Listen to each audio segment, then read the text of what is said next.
Broadcasting from the Woodpecker Studio in the great state of New Hampshire, welcome to the Sounds Like a Search and Rescue podcast, where we discuss all things related to hiking and search and rescue in the White Mountains of New Hampshire. Here are your hosts, Mike and Stump.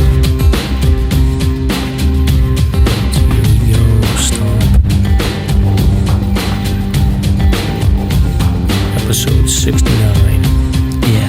Yeah, we gotta keep this one PG. No sexual innuendo. I wasn't even thinking about that, but what happened? You wearing like a cowboy hat or something? I was, yeah, but I can't wear my headphones with a cowboy hat on, so I took them off. You know what you were reminding me of? Because you're like in that dark room. Like I have like huge lighting, but you have no lighting, so it's just you and like a black T-shirt with a black hat. You reminded me of like that Stephen King character, Randall Flagg. Oh yeah, that's right, from The Stand. Yeah, he's like across like all those Stephen King books. That's funny. Yeah, but on a different 1969 note, that was my birthday. If anybody's curious, in '69. So, yeah. Oh, that's right. You're a Woodstock baby. I sure am. Yeah, my mom was in her last trimester, and my dad was at Woodstock. So that's called priorities. Isn't that wild? That shit would not fly. Oh, sorry. I just ruined the PG there. That would not fly in my family. Dude, yeah. If you're struggling to sneak a hike in, can you imagine that scenario? Seriously. Like, God, what the hell? How you Woodstock? I mean, it's not like you can like just be like, oh yeah, hit me up on my cell phone or look in Life 360 if you want to see where I am. It's like, honey, I'll call you I'm having contractions. Like a week and a half. Exactly. Yeah. It's crazy. Hey, it was a different time. The 60s were nuts. So wait, did he make it back for your delivery? Oh, hell yeah. Yeah, no, I wasn't born until November, but my mom was still well along, so anything could have happened. But it was possible that, like, something might have happened. Oh, yeah. No question about it. So November 9th is my birthday, so it was like the last trimester, basically. Well, good for your mom for, like, letting him, like... spread his wings, like God knows. No what the kidding. Hell I know. Papa Stomp was up to. We'll have to get him in, and we want a deep dive on this. He was like playing in the mud pits with the hippie girls. Well, you know, it's really interesting when he did tell me a lot about it, but it was all mud. But when he showed up, the gates and the fences had been pushed down, so he got in for free with all the other, gate crashers or whatever. I mean, the guy had a million stories. I mean, he would tell me stories about sneaking up into the old Boston Garden vents to see concerts. Just amazing stories. Crazy time. Well, that's interesting. You never did any of those, like, the Woodstock things that would happen in the 90s, like the Red Hot Chili Peppers and all that? No, the whole vibe of the thing is, it's so commercial now. Lollapalooza, Coachella, everything is just, it's a whole different spirit. I wouldn't even bother. Like, Woodstock was a once-in-a-lifetime event, from what I understand. And, culturally, the nation was such a strange place with the war and everything else. I mean, yeah, I don't know. Yeah, those, like, 90s Woodstocks were kind of weird. Like, it's... Posers. I don't think at the time I really realized it, but you're right. Like, it was totally commercialized, and it was, like, sort of angry versus, like, the original Woodstock that was so like peace and love and let's pull everyone together. And that's funny because it sort of ties into a little thing that I added here about the snowboarding, which I think we should just touch upon it when we get to it. But just that Rage Against the Machine angst is starting to pop up in the snowboarding world. And now that we're in August, winter's right around the corner, so I thought we might talk about it briefly. Yeah. I did see something. Somebody posted something somewhere that it's like 100. It was like 149 days until Christmas or whatever. So it does happen quickly. But it's seriously like in the mountains. Like once September hits, like you can't use your 40-degree bag anymore. Like you got to start planning for a little cold weather. So it's coming quick. For sure, absolutely. All right, so Stomp, we got a few things to go through. We're gonna do a segment with the hiking buddies on the show, but I'm just going through the list of opening stuff here. So sticker reminder, is that just a reminder to like fill out the form if you want stickers, or is there something else you had in mind? No, for that? That's all. Just letting people know that they're available, either by mail or in person by one of our sponsors down in Mass at Spinner's Pizza Parlor. They have them as well. Oh, nice.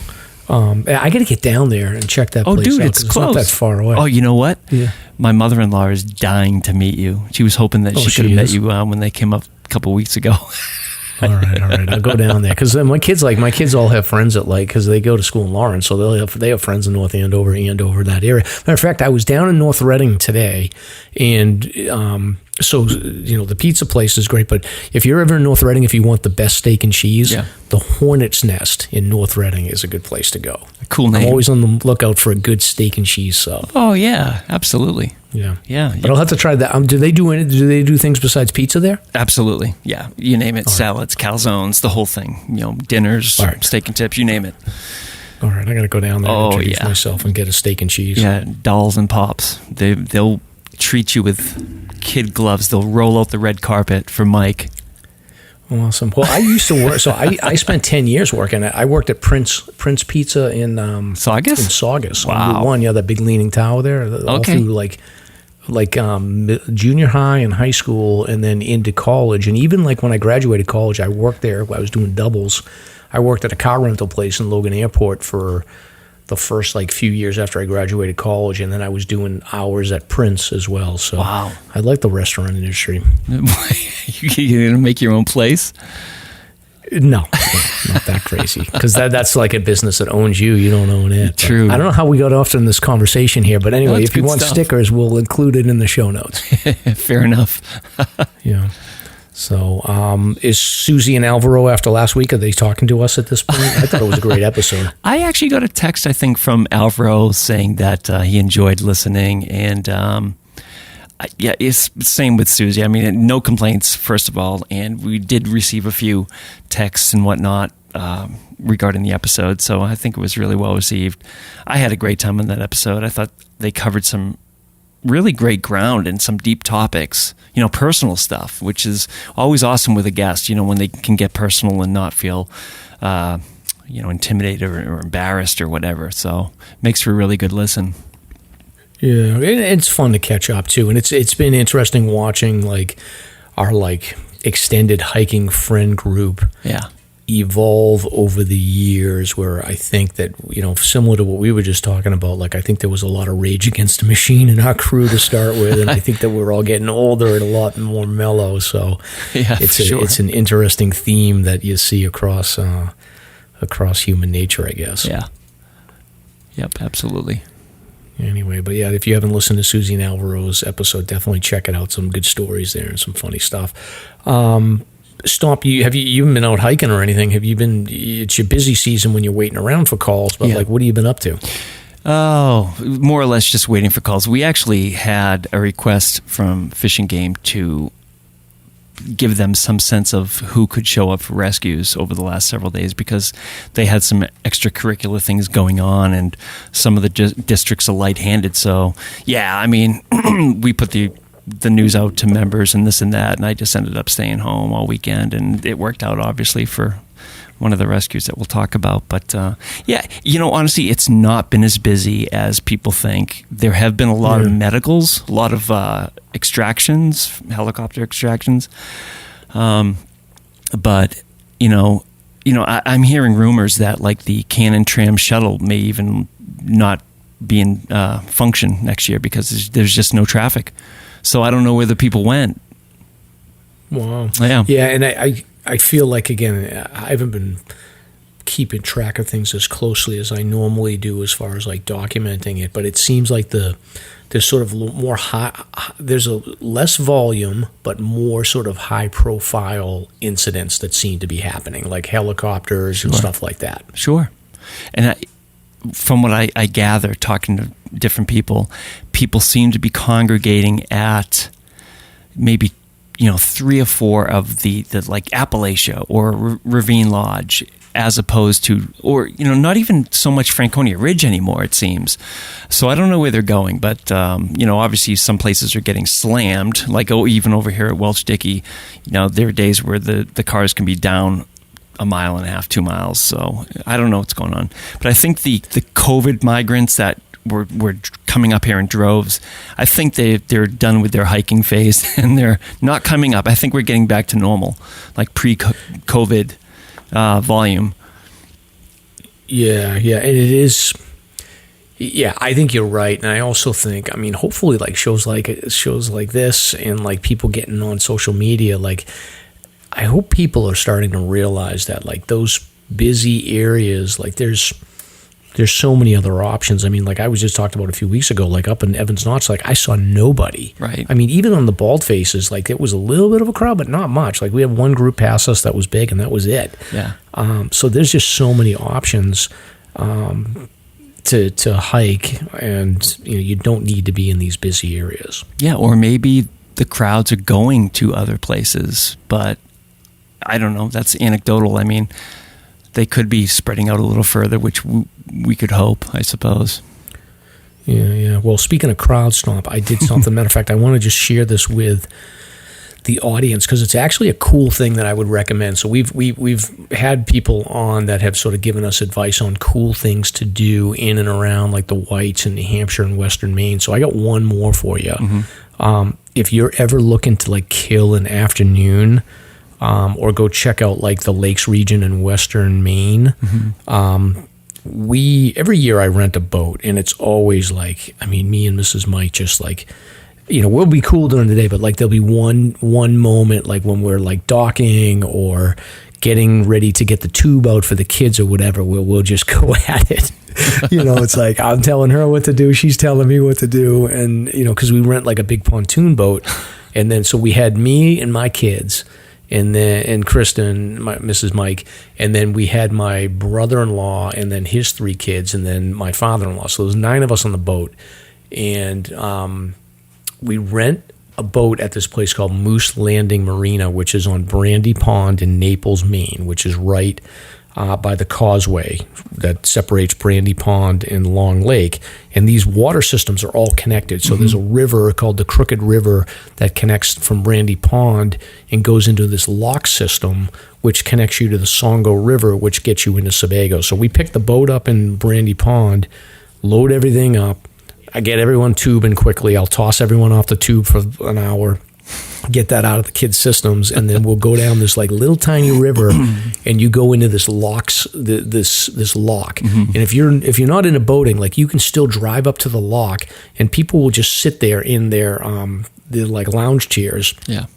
And hang out to watch like all the boats come in. So what they'll do is like this lock basically drops up, it goes up and down like about 5 or 6 feet of water. Yeah. So that you go from Brandy Pond into Sebago, and it is the most stressful event of my year. I tell everybody this because you're like, well, you're in control of a boat you don't typically ride, right? I don't know what the hell I'm doing. I mean, and granted, like a pontoon boat is essentially like if you wanted someone to teach someone to drive a car, this would be the essentially giving them like a golf cart. It's like simple to drive, right. But it's still stressful because you're in a narrow river.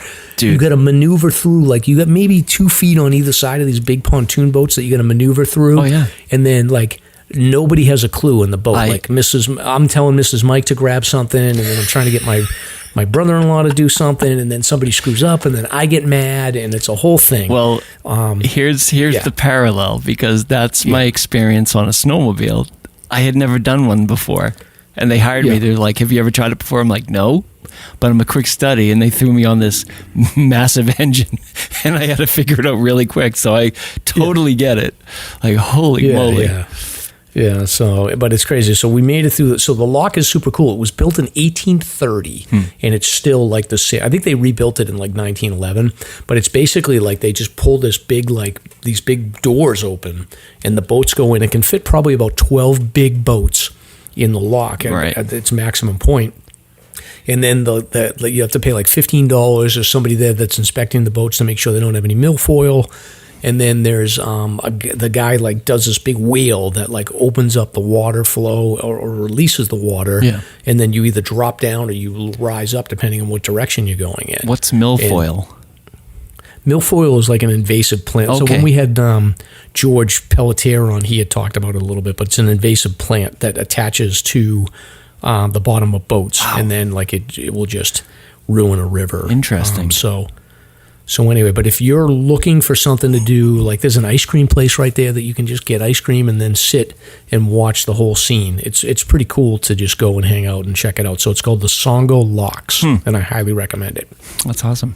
Super cool. Yeah. I did the Charles River locks once, coming in from the harbor into Charles River to see the fireworks. That was super cool once. But a lock system is neat. It's very strange how they can pull that off.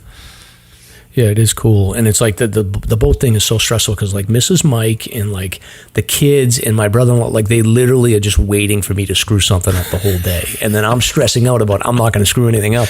And I tried to put the anchor in.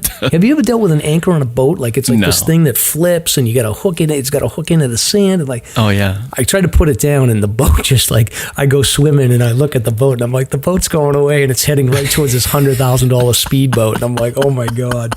So I had to like dive down and like set the anchor so that it's stuck in the sand. Like it was a disaster. Oh, Manuel, you doing the Aquaman thing? Like I had my like goggles on and I'm like diving down to flip the anchor over. I was a disaster. Oh my God, it sounds so dangerous.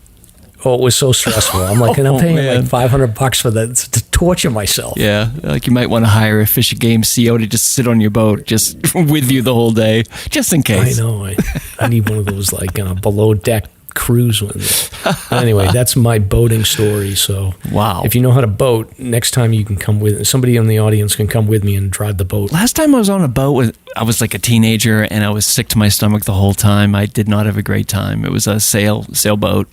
You know, nothing huge, but it may be like a 20-foot sailboat. But, oh, yeah, not my cup of tea. No, yeah. We used to do it like when I was a kid.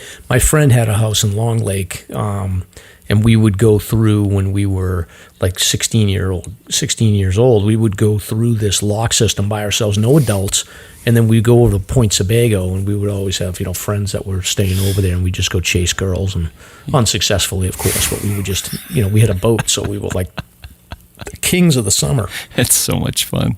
Good memories. Yeah, it's a good time. But Naples, Maine, I think is Route 5. I don't know what the name of the road is, but it's basically like it's this place called the Causeway that's between Brandy Pond and Long Lake, and it's got like Rick's Cafe, and it's got a pizza place, and it's got 3 or 4 other restaurants. It's a great way to kill a day. Naples, Maine is highly recommended.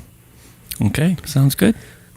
All right, excellent. So you get a Cheswick update for us here. Yeah, Cheswick, who was a previous guest, and he's just an amazing high mile guy. As of 7/28, July 28th, he hit his halfway point for the Great Western Loop, which is over by the Pacific Crest Trail, and he added in some other things. So he's done essentially 3,437 and a half miles.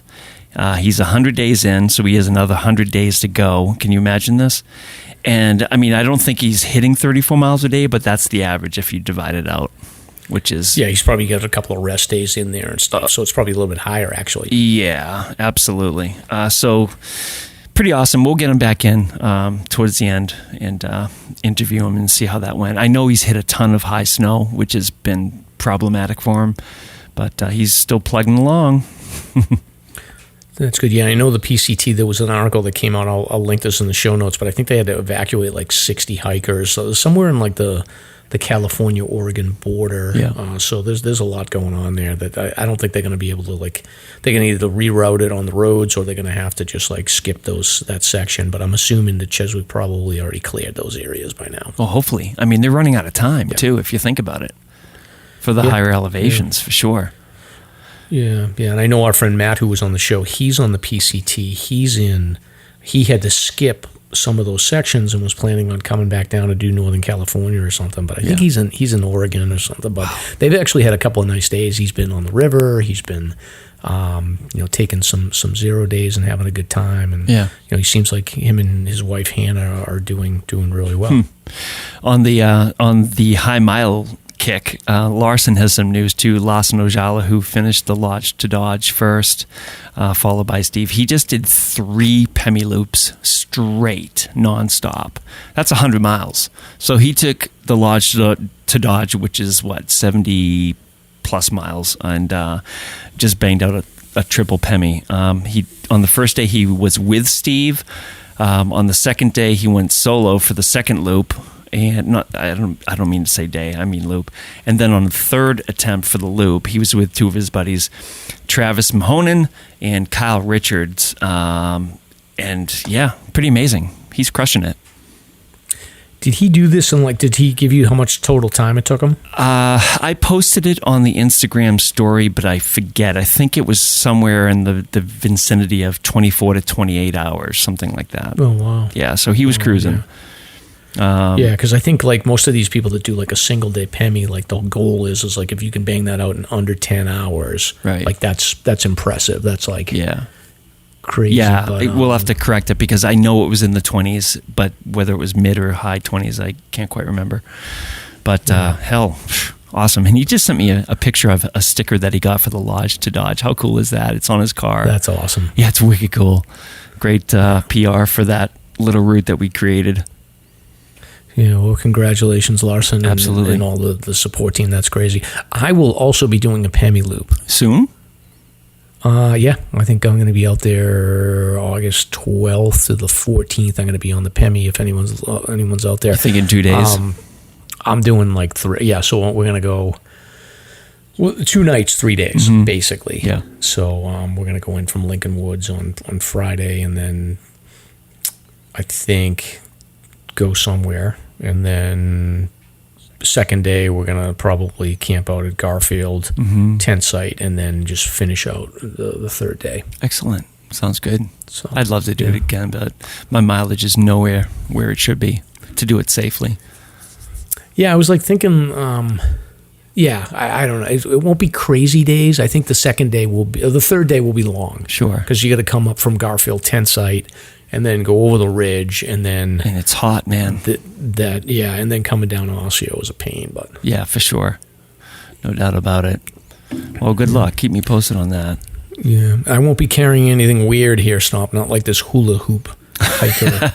I'm actually really fascinated by this person. I put a couple requests out there to see if we could hook up with this person as a guest because. Her name is, this was provided by Steffi Bury, who is a listener, and it's G's Louise Hoops. So it's a hiker that hula hoops all around the White Mountains. And, I saw the first video. I'm like, oh my God, that's funny. It's clever. But then as, somebody that sort of dabbles with audio and stuff like that, I was watching her videos, and the aesthetic of her videos is very, I don't know. It comes across as 1950s. It's 50s on top of a mountain, and it's very cool. She speeds up the pace, the video pace, and I'm watching it as you're talking. Yeah, and she adds tacky music. It's so great. So I just want to talk to her and find out is she the one that's making the music and everything else, and find out a little bit more about her. But she's amazing. She'll actually hike with this hula hoop, so it's neat. That's cool. So now if we just recap this now, so we've got a hula hoop, we've got Larry the log, we've got the guy that pushed the peanut with the contraption on his nose. Yeah. I know that there's a guy on the AT last year that wore the WWF wrestling belt. Oh, sure. So what else? There's cool stuff out there. What else can people carry? Kitchen sinks, maybe? Yeah, that's the next one here. So there is a group of women who hiked with kitchen sinks in order to raise awareness for domestic violence and gender equality. Right. So, and this happened in England, so it's England's highest peak. Very interesting. It's 3 gals, and if you look at the pictures, they have regular kitchen sinks strapped to their backs, and it's sort of interesting. I don't know. Yeah, it's a good idea. It's good symbolism. Sure. Yeah, for those that choose, a route that's out of the kitchen. Yeah, and I mean between Susie and Alvaro talking about Scotland, and then the photos in this one, I really would love to get to Scotland and Ireland and that area to check it out. So what happens if one of these gals gets injured? Do they get billed because they were hiking recklessly? I don't know. I would assume one of them would grab the sink and take it down. They were prepared because they had the sink, and they could do whatever they want. Oh man, it's too funny. Yeah. So, but as I alluded to earlier, our next little piece here is it's August now, and winter is right around the corner. It really is. Like up in the mountains here, it gets cold quick, and come September, I did come across this really neat snowboarding article, and we'll just give you the link. But it's interesting because it's a snowboarder basically just yearning for those Rage Against the Machine days of snowboarding, where we were the ones that were like persecuted and prohibited from skiing on the mountains, and there were only like 1 or 2 places that we could ski to, and now it's basically become this Instagram fad and just like pursuit of huge cash prizes. And this guy's like basically yearning for those early days where it wasn't so commercial and exploited. He feels like the big ski places are just exploiting snowboarding now. So it's a really neat article. So we'll post it. You can check it out, but it's a good read. Yeah, I mean, that's the problem with all these countercultural things is that they eventually become mainstream. Pretty much. They lose their, a lot of people, the appeal of these things is the idea that like you are part of a counterculture. And I do feel like a lot of the activity-based stuff, whether it's music or outdoor activity or things like this, like I feel like there's not as many things are coming back. Like I know like roller skating has become like a cool thing to come back to, but yeah. I feel like we as a society, we kind of lack a steady pipeline of this counterculture activity stuff. Mm-hmm. And that vacuum is being filled by like political and social stuff that is, in some ways, some of that stuff's important, but I think a lot of it is... Yeah, that's a good point. Is not as important. So I do wonder about that. Like, is there a way to continue to get activities that people will feel like they're, scratching that culture itch versus, it just seems like everything is mainstream right now. Mm-hmm. Yeah, I agree. That's true. I wonder if it's like a function of social media and everything else, and the speed or pace at which fads or trends flip now. It's like, how can you even keep up? Who knows? It's true. Yeah, it's true. And I also think back to back when I was into like sci-fi and fantasy writing back in the day, like that was always a sort of a nerdy thing. Like I wouldn't even admit that to a lot of my friends just because they'd be like, oh, you geek. But like when the internet started, like it just opened up this world where you could find your community. But whenever you have this, and like we try to push against this when it comes to hiking, but like whenever you have a fan community, you inevitably create a gatekeeping culture around it. And I think that's when things start to become like, and you have these experts and then you have elitism, and that's probably a lot of what you're seeing with this snowboarding stuff is that the original people like, yeah, it's not about that. It's not about getting clout. It's about, shredding with you and your friends, but that's kind of lost now. It sure is. It's funny you mentioned that about the writings and stuff like that. Like the Tolkien fans are doing the exact same thing with the gatekeeping because of Amazon Prime's new Lord of the Rings special that's coming out, and you can do your own research on that. But holy moly, like the people that are hardcore protect the source material are really up in arms. Like, yeah, I'm not watching it. Hell no. It's very interesting. Unfortunately, Amazon could have got away with it, but now they're like coming out verbally saying that, yeah, we're doing this on purpose. We're adding things that did not exist in the source material on purpose because there's a larger diversity that we have to explore. So it's really a pretty wild battle. Very interesting. Yeah. Well, and you'll see the same thing with like the Song of Ice and Fire, George R.R. Martin stuff. Is that like you can, although he's got a lot more source material, like this latest one that's coming out in HBO. I was wondering about that. It's the Dance with the Dragons story, and that's he's got that pretty well fleshed out. As much as I give him crap for not writing, like he's got that series pretty much like from start to finish, it's done, so they can follow along pretty well. What about the snow side story that they're doing? Jon Snow, like that'll be something that he'll have to right on the fly. They're going to have to like take some creative license, and people are going to freak out about it. The same thing when they were going to talk about we're really geeking out here on Game of Thrones and stuff, but the same thing when they were talking about like the Night King and going back like 2,000 years, like there's not a lot of source material for that. So interesting. It's fun to talk about. People get it. I mean, Game of Thrones was freaking huge. We should start like a sci-fi fantasy podcast off. We could go nuts. Well, yeah. We'll talk about that because there are some people doing that in certain realms that you'll find really interesting. But anyway, we'll change our names and like see if we, not mention Hellfire Club. Yeah, exactly. Anyway, sponsors and coffee talk. Stomp. Okie dokie. So we already plugged Spinners because they do have stickers and stuff. But if you're on your way home from a hike, they're right off of 93 in Andover, off of Dascombe Road, and their family, and they love the podcast, and they'll take care of you if you come in and say hi. And of course, we want to say hi to EMS and thank you.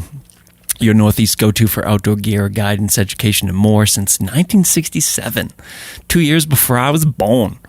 Check them out at ems.com. And then, last but not least, Reckless Brewing, where you'll enjoy the best food, craft beer, and fun just 15 minutes from Franconia Notch, many 4K footers, and less than 10 minutes from the Five Corners. Very good. And then for donations, we have 3. And Anonymous donated 3 coffees, and then Linda B donated 3. Thank you, Linda. And then Shandy donated 3. And really ripped me apart for the tick jokes. And I'm like, all right, I can take it. I can take the heat. You're getting whacked for the tick jokes. I'm getting whacked for my Eddie Bauer Mountain shirt. So, oh, that's right. Yeah, you got to be careful. My wife picked those shirts out for me, so Mrs. Mike might get fired up. So, but I like those. I mean, I was my wife was asking me about this. She's like, "Isn't that like? Don't people wear those? Like, they seem like really comfortable." Yeah, they look fine. And I was like, I see them a lot, like on people hiking. But I get it. Like, I mix it up. Like, I'll wear like a wicking T-shirt sometimes. I got a bunch of those running shirts, and then. Lately I've gotten my neck sunburned really bad a couple of times, and like I do like the collar just because it rises up a little bit more. You know what I mean? So, whatever works for people. I think you can wear whatever you want. Yeah. But I think you and I dress as if we're ready to go hiking, which is great. Like I am always dressed ready to go. Oh yeah. I always am. I love that. Especially in the winter. In the winter, I am 24/7. I'm in my soft shell pants. Those things are so comfortable. Oh, no doubt. And when I'm at home, I'm in fleece or cotton because I just love it. Because that's like your chill. Yeah. Like, ooh, this is cozy. Yeah, exactly. But stop talking about winter. We're gonna have 100-degree day on Thursday. I know. You can tell I'm getting antsy. I'm like, give me the snow. Yeah, I get it. Yeah. All right. So welcome to episode 69 of the Sounds Like a Search and Rescue podcast. So.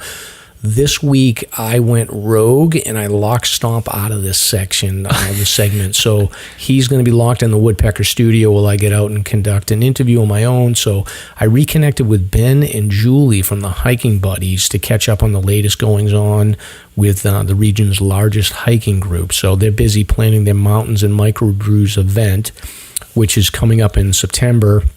Plus, Julie has recently finished her 4,000-footer list, and she was actually able to get Ben out for a hike, so we'll learn about her big finish and cover some other updates, including their partnership with the Alzheimer's Association Longest Day event.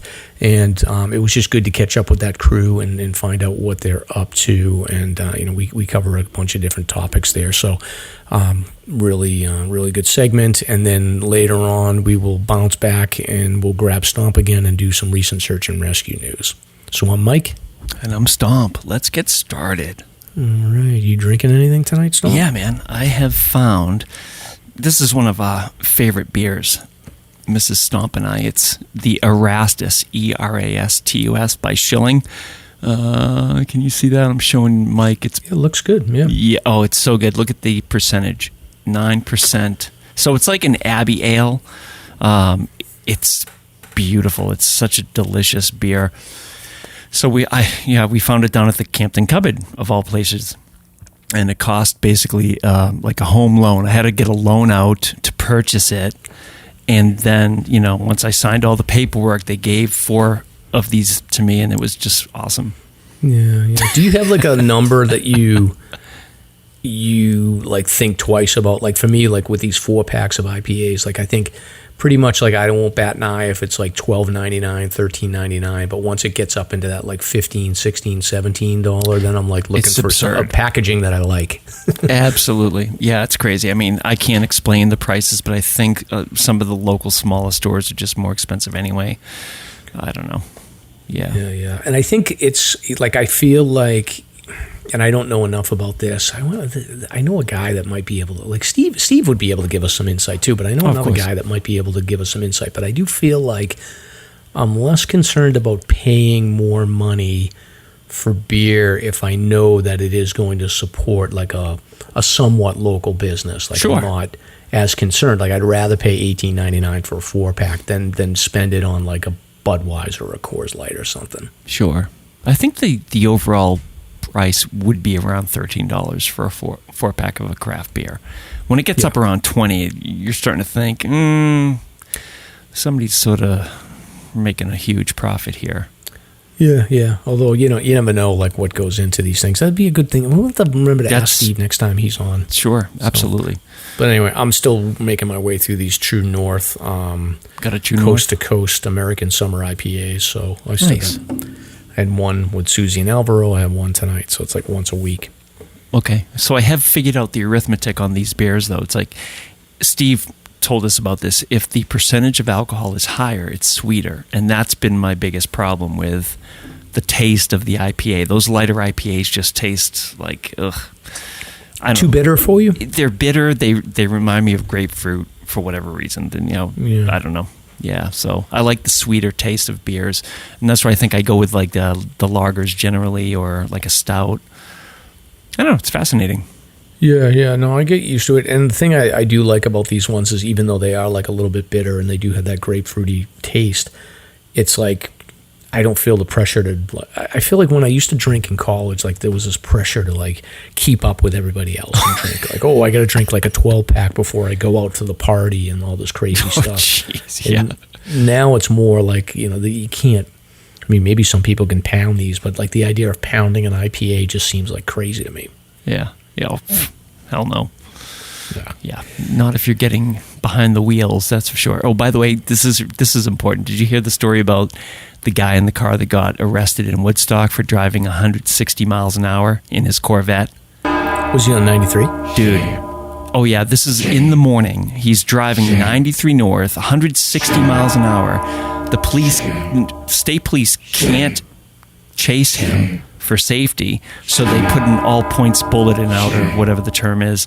They ultimately catch him in Woodstock because of traffic, but when he's getting nearer to Woodstock, he's doing like 130 miles an hour, even through right now they're working on Tripoli Road, so that stretch between exit 28, 29, 30 is one lane, 60 miles an hour. This dude's doing 160 miles an hour. Yeah. Unbelievable. And was he going northbound or southbound?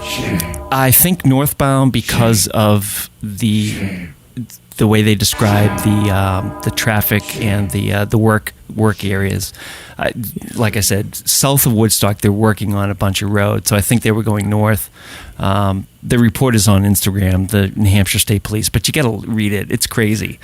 Yeah, I'll check it out. Like that section too is like scary because there's some sections where you've got like 100-foot drop down into the center of the highway, and then there's no like guardrails or anything in some of those sections. Oh like yeah, totally. And this guy wasn't alone. From what I understand, there were other cars racing, so it was like this Grand Theft Auto, Fast and Furious club or something. I don't know. If anybody knows what the hell's going on out there in this car culture, let us know because it's crazy. Yeah. Well, one of my favorite all-time stories is like when COVID went down in like March and April of 2020. Like, it's so funny. Like most of the world is just like freaking out over COVID or whatever. Mm-hmm. These guys in California were like, "This is our moment," and they were like, "We're going to set the record for the east to west like cannonball run." And I think they averaged like 120 miles an hour across the thing. So they set like the record. But it's so funny. Like that's hilarious. They were smart enough to realize like this is our moment, whereas everybody else is like, we're all gonna die. Everybody's off the roads. Let's go. That's crazy. So Wow. Anyway, but you do hear that is one of the things about New Hampshire is that you all, like a year or two will go by, but there's always that story of like and it's usually some 20-something-year-old kid from Massachusetts that gets busted for going like 130 through Manchester or whatever. Oh, man. Unbelievable. Anyway. Yeah. Right. Thankfully, any hiking for you, Stomp? I think you already said you didn't go hiking. No, but I guess I can just briefly say that, I was attendant on a mission this weekend, and I got to ride the Cog Railroad for the first time. So I guess I could talk about that for a minute. It was sort of interesting. It was cool. I don't think I would do it again because it's like, those cars can get so congested with people and so steamy and hot and sweaty. Like, it's not my cup of tea. I like less of the crowd scenario, but to look at the history of the Cog and the way they work and the experience of going up such a steep grade, like what is that steep section, Jacob's Ladder? Yep. It was really cool. They were really cool moments. So it was nice to do it once, and we were fortunate enough to have actually a conductor that was, attending to us as we were in the car, and just explaining everything. We got to the point where there's a junction where they have to mechanically switch two pieces of track so that two cars can pass each other. And I asked the guy, I'm like, what happens if there's no generator? It's like, oh, you go in that shed and you manually do it. So this is like, wow. Yeah, there's like a crank in there and you just have to do it yourself. So it was really a neat time. And I have to just plug Presby and the Cog. Best crew ever. I mean, from top to bottom, at the cafe, on the grounds. These are just great people. My impression of them is changing immensely. You get the media reports and all kinds of stuff, and you just, I don't know, nothing but positive to say about that outfit. Yeah, and I think people have to park like you can't go back to like 1869 and change what happened. Like, there's a railroad on there, and it's a local business, and it's exactly like you said. Like, I had my epiphany when I started really digging into the rescue situations, and I realized, like, wow, the Cog really has stepped up like 2 or 3 times on rescues in the past. And then, like, I was like winter hiking one time, and I decided I'm going to park in the Cog and just see what it's all about, because I was curious. And like exactly what you said, going in there, being able to like get geared up for a winter hike, talking to the people that work there, getting a hot chocolate, being able to use the restroom, being able to park there, was a great experience for me. And as much as like, if I could go back in time and wave a magic wand, like, and leave no trace, like, I would say like, no railroad there, but we have to live with what we have to live with here. And the reality is that it's there, it's not going anywhere, and they do contribute. So as much as you want, it's fashionable to say like, oh, I hate the Cog, they are there when somebody's in trouble. And the crew are locals, and they're engaged with the community, and they love the community, and they love what they do. They absolutely love, they're passionate about taking these trains up and down this mountain. And we were first priority for this event over the weekend. It was absolutely amazing. Like, there were trains going up and down this thing. There had to be 4 to 6 other cars going up and down. And we were just like, escorted up there with, first priority, like the health and well-being of this individual, whatever the outcome, they didn't care. It was like, let's go. Great experience. Yeah. Well, I was, I had the boat situation that I already talked about on Saturday, but I was able to get out on Sunday morning, and again, it's like family was there. I wanted to spend some time on the lake with the kids, and my kids are going away to college, so the more time I could sort of do family stuff, the better it is, because I'm going to have a lot of free time coming up. But I was like, I want to get out and go hiking, so I drove up to Crawford Notch, headed down towards the auto road, and I went up Jefferson Notch, and I grabbed Caps Ridge. Caps. So I went up to Caps Ridge. Yeah, I was like, you know what? So great. It's a 5-6 mile hike. I was kicking around the idea. Had you done it before? Oh, I've done it before, yeah. Oh, okay. It's awesome. Yeah, but the last time I did it with my brother and my sister-in-law Marissa and my niece Addie, Bigfoot. And I think I spent the whole time like running up ahead so that I could get like these epic photos of Addie that I really maybe I didn't appreciate it as much. Plus, not to mention, like on that hike, I was like going down Spinks and coming back up the Great Gulf. So I had other things on my mind. So that was just like, that was just like something I had to do on the way up to some other hikes. So I really took some time to appreciate it this time. And oh man, what a hike that is. Oh, it's incredible. Incredible. Absolutely. The views, you know what it is? It's like you're climbing like 5 little mountains, and then you can go from one peak to another. Like I've done the Castle Trail was like that too. It's got those little peaks as well that you can go on. But like this was just endless, and you know it's so much bang for your buck. It is a little sketchy and scary, but it's not that hard. Like highly recommended, especially like if you get a teenager that you want to get them into hiking. Take them to Caps Ridge and have them go up because it's easy. It's not hard. It's not easy, but it's not that hard. And like the bang for the buck on a good day with the views is just can't be beat. Yep. And you know that just for listeners, this is really interesting because we would take tours of snowmobilers up to that point, and I got it into my head to do it like winter, but it never worked out. We got rained out. But that's at 3,002. That is the highest state-operated road in the state. So private is auto road, that's the highest. But state, that's the highest point. So it's at 3,002 feet. You don't even have to hike all the way up, because my biggest complaint about that trail is that once you get above those ledges, it's like walking on the moon. Mm-hmm. I did not enjoy that field up to Jefferson once you get above the ledges and stuff like that. Oh, yeah. It's tough. I actually lost the trail. And it's a funny thing. Like, so Caps Ridge, like I had full visibility, but when you're coming up, the sun is in your face. Yeah. So you're going right into the sun. So I had my sunglasses on, and I could not stay on the trail. So I was fine until I got to the trail junction of like where the cornice is. Like I could not stay on the trail. Like I actually went so far off trail to the right that I had to bust through some like brush, and I got soaking wet. Yeah, it's in not one well section, marked. Well, it's not well marked, but if you are going down, the trail is like 100% obvious. If you're going up with the sun in your face, like you can't see the trail. Yeah. So what I started doing is I was like, well, I need to check myself. So I kept turning around and looking down, and then you could see the trail was so obvious right in front of you, but like you couldn't tell where you were going up. Yeah. So I can only imagine what that must be like with like low visibility. It must be a disaster to get up there. I mean, I could check my Gaia app, but it was an adventure.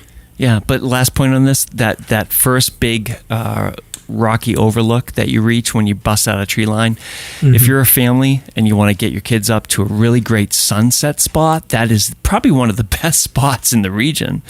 You know, it's looking west, and it's incredible. It's not too much of a hike from where you park at the trailhead for Caps Ridge.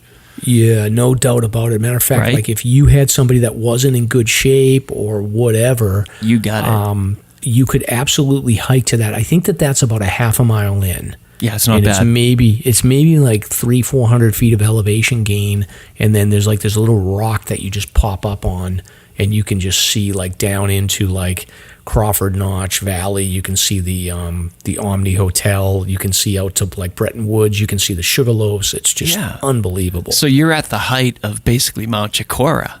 Yeah, and you can drive to it. It's awesome. It's super cool. Do you ever, when you guys are doing snowmobile stuff, we're never going to get, this show's going to go forever. This is when great. You're doing snowmobile stuff, do you ever get hikers that are like, can you snowmobile us up to the Caps Ridge parking lot and we can go hike and then come back down like Ammonoosuc or something? When that would happen, that would be a private rental. Because we had a deadline. Like if you purchased a 2-hour tour or a 5-hour tour, you had to be back by then. So private rentals could do whatever they wanted to do. And I had it in my head to, at the end of the season, take a sled up to that point and actually hike it, you know, with my spikes and whatever else. But that's possible, you know. The perk of doing that, I guess, but never worked out. This year was so weird. We got rained out so fast. It just got destroyed. But if you're interested in doing winter hikes that are inaccessible, then a snowmobile is the way to go. But most of these outfits are not going to let you rent unless you have some experience, I guess. Yeah. And I would think that, like, my idea would be like, can I pay $100 for you to just shuttle me up there and drop me off, and then I'll come down the Jewel Trail or something? I bet a lot of them would. Yeah, for sure. So they're going that way anyway. So hey, can I hop on with my stuff? Yeah, so. It's a neat thing to think about. Yeah, exactly. Anyway, but so last thing I will say about Mount Jefferson is that I got on trail at 7:15, got up there by like 8:30 maybe. Yeah. It was just quick. It took about 1 million pictures, and I sat there just looking at Mount Washington, and it was clear when I got up there. And then as I was sitting there, we got socked in, and there was moments where like we were completely socked in, and you couldn't see more than like 100 feet in front of you. But like for the most part, like I just sat there and watched the clouds funnel through between like Jefferson and Mount Washington, and then down into the Great Gulf. And then, it cleared up on the way down. So it was all about the clouds. They were just putting on a show for us. It's so great when it's like that. It's better than like Bluebird. So much better when there's contrast with the clouds blowing through. Yeah, it was amazing. But anyway, good stuff. And so we're going to dump out of this. Mm-hmm. I did a segment with Ben and Julie, who are, the admins for the Hiking Buddies group. So let's bounce into that, and then we'll come back out and do some search and rescue stuff. All right. It's time for SLASR's Guest of the Week. Very cool, very cool.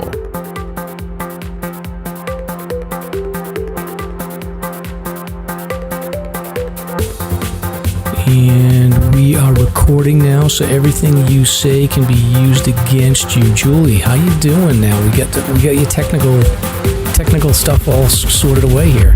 I apologize for my technical difficulties. Good evening, gentlemen. Hello. Should we be happy that you're in we're like 4 states away from you, so your head doesn't explode? Yeah, we're 4 states away. I'm not going to get too excited. You'll notice if I do. But being in Kentucky is a fun time. Definitely miss my home state in New Hampshire right now, though. I wish I was where you guys were. Well, we'll get you into the mountains soon enough. So we're here with Ben and Julie from the Hiking Buddies. So we wanted to do a segment and catch up with the buddies. So I think, Ben, you guys were on very early on. It was like you and Haley. Julie, you weren't on that episode, were you? No, and I believe I was away. I was probably traveling at that time, so I missed out. And but I listened to it multiple times and shared it, and that was a great episode. Cool. Yeah, I definitely want to get an update from you guys on how Haley's doing. But I guess to start off with, just for the audience's sake, I definitely am in the Hiking Buddies group. So it's just to give background. The Hiking Buddies is a Facebook meetup group that helps people to network around finding hiking friends. And typically there's what's the average, man? There's got to be 30, 40 hikes a week, it seems like, right? Yeah, there is now. It's been definitely picking up, particularly in the summer to fall. But we have hikes all year round, and anywhere from, like you said, 15 to 30 a week, typically. Yeah. So for the audience, if you're looking to get experience and you are not somebody that likes to hike alone, the Hiking Buddies is a great option to find friends to get out there with, and you can probably jump into a group that's got people that have a lot of experience, so it's definitely worth checking out. But from my perspective, I haven't done a lot of Hiking Buddy hikes lately. I did some in the winter, but I've just noticed steady growth amongst the group, and I'm also seeing that where I feel like the Buddies was very focused on the 4,000 footers. It seems like there's a lot of hikes now that are outside that area, so it's not just the 4,000 footers at this point. But I guess we'll get into sort of some of the changes that you've seen, Ben, in the group since you last joined us. But first, I wanted to introduce Julie, who is one of the leaders of the group, and talk a little bit with her and learn about her background. So, Julie, can you just, for the audiences, introduce yourself? You weren't in the last episode, so I wanted to just sort of get a little bit about your background, talk a little bit about your hiking and outdoor experience. Thank you. I'm Julie. I have been a part of Hiking Buddies New Hampshire 48 since, I would say, September of 2020, which was soon after it was created, probably in June, right? And I stumbled upon the Facebook group, just kind of searching for people to hike with, sort of what most people do, sort of people, I don't have many friends that hike. So, and I'm an outdoors person. I like being outdoors. I tolerate the weather very well. But I was never a hiker. I would do local hikes back in Massachusetts, sort of like near the Fellsway and anything local in or around Boston. But I wanted to learn more, and I didn't really have anybody to kind of jump on board with. So my first experience up in New Hampshire was with two gentlemen that my brother introduced me to. They were going on a 5-day backpacking trip. I had never been up to the Whites before. So they were willing to take me on, and they gave me a gear list, and they said, get this gear list. I had a level of trust just because they were, good friends of my brother's. And we took off, and before you know it, they're dragging me through, dry river wilderness. And I went through, I don't know, sometimes nightmares and everything else. But it was a great time. I learned a whole lot during those 5 days. I tolerated a whole lot, and that's sort of where I got into the hiking, the day hikes. I knew I wanted to learn more. I knew I wanted to do more. But I still didn't have many people to hike with, so I kind of stumbled upon the group, and I think I remember creeping Ben. I remember I friended him. I was like, who is this person running this group? There's only like 300 people in there. I don't know who I'm dealing with, but the more I kind of peeked around, the more I was like, oh, this looks like what I'm into, what I'm exactly looking for. And I finally jumped on a hike, and I think it was with Ben, one of his original founding members, and a few other people. And I was so scared going up. I'm going to meet a bunch of strangers. I don't know the Whites. I don't know anything about it. But I said, let's give it a shot. And if it doesn't work out, I would back off. But it was one of the greatest days I had ever had. We laughed, we had fun, and it's sort of exactly what we're doing now. We just sort of repeat that process. We sort of it really is truly just engaging people and getting them to be comfortable and getting them to be very curious and to get educated through other folks like ourselves that we don't know everything, but when you spend a day with somebody, you learn a whole lot. You learn your tolerance, you learn what your abilities are, you ask tons of questions, and that's exactly what my experience was. So I knew right then and there I was in for the long haul. I think I jumped on one or two more hikes, and I remember hiking with Ben and another group. I think we did we did the Carters, and I remember saying to him, hey, this is growing. It's growing, not at a fast clip, but at that time it was growing. I was like, it's kind of a lot. If you need help, I'm willing to help you. I'm willing to kind of, talk to these people with you. Like, I'm enjoying it so much. It's easy. I can do this. You know what I mean? And I think, yeah, he kind of backed off a little bit, and then it really did started growing. And then before you know it, I sort of just melded into the group. And that's when I met Haley too, was on that same hike. So, and here we are. Got it. And then, so if I'm understanding this, then, so you did like a 5-day backpacking trip with your brother's friends, kind of got into it, learned a little bit, but right around that same time, you were looking for sort of more networking, and you stumbled into the buddy. So you haven't been like hardcore in hiking for that long then, maybe like a couple of years now, right? I would say a couple of years now. Always just being outdoors. I play golf. I'm outdoors a lot, and hiking I was always very curious about it, but very afraid, very timid as far as what, the safety aspects about it. Who is out there? You don't know who's out there, what animals are out there, like so many questions, and just very timid and looking for those answers and trying to find those people to learn from. And this is exactly what I found, and I have grown a lot since, and I continue to learn every single time I'm out on a hike with a group. I do solo hike now. I do a lot of solo day hikes. I do appreciate that time alone. Sometimes you don't want to spend the whole day chatting the whole day. Sometimes you just want that peaceful time. You want to challenge yourself and see where you can go with it.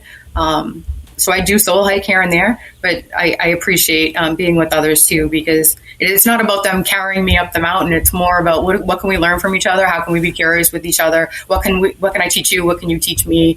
And have a lot of laughs doing it, because that's been my experience since I've been with the group.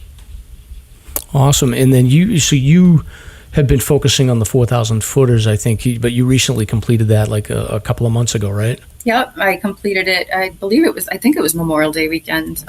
Again, no rush, I didn't have a time limit. it actually was a relief to kind of get it off my plate, because I felt like a little bit of pressure thinking that I had to finish. But at the same time, there was no timeline. I found every single one of them unique in their own way, challenging in their own way. People will say, what's the easiest one? And, they'll ask a bunch of questions. I found them all to be challenging in some sort of way. But I appreciated every single one, and I can't wait to go back to all of them and just do different trails and stuff. So that was a great hike. I had a great group that went up with us. Very fun, very engaged. We start a group chat prior to jumping on a hike, and that's where you don't screen people, but you kind of get a feel for people. You see what you kind of see what their experience level is. You kind of weed people out. This might not be for you. This might, maybe, and then make other suggestions. But we had a great day that day. We got Ben back out. I hadn't seen, he was in hibernation for a long time. And I was so happy. I have some questions about that for him later on. So watch it.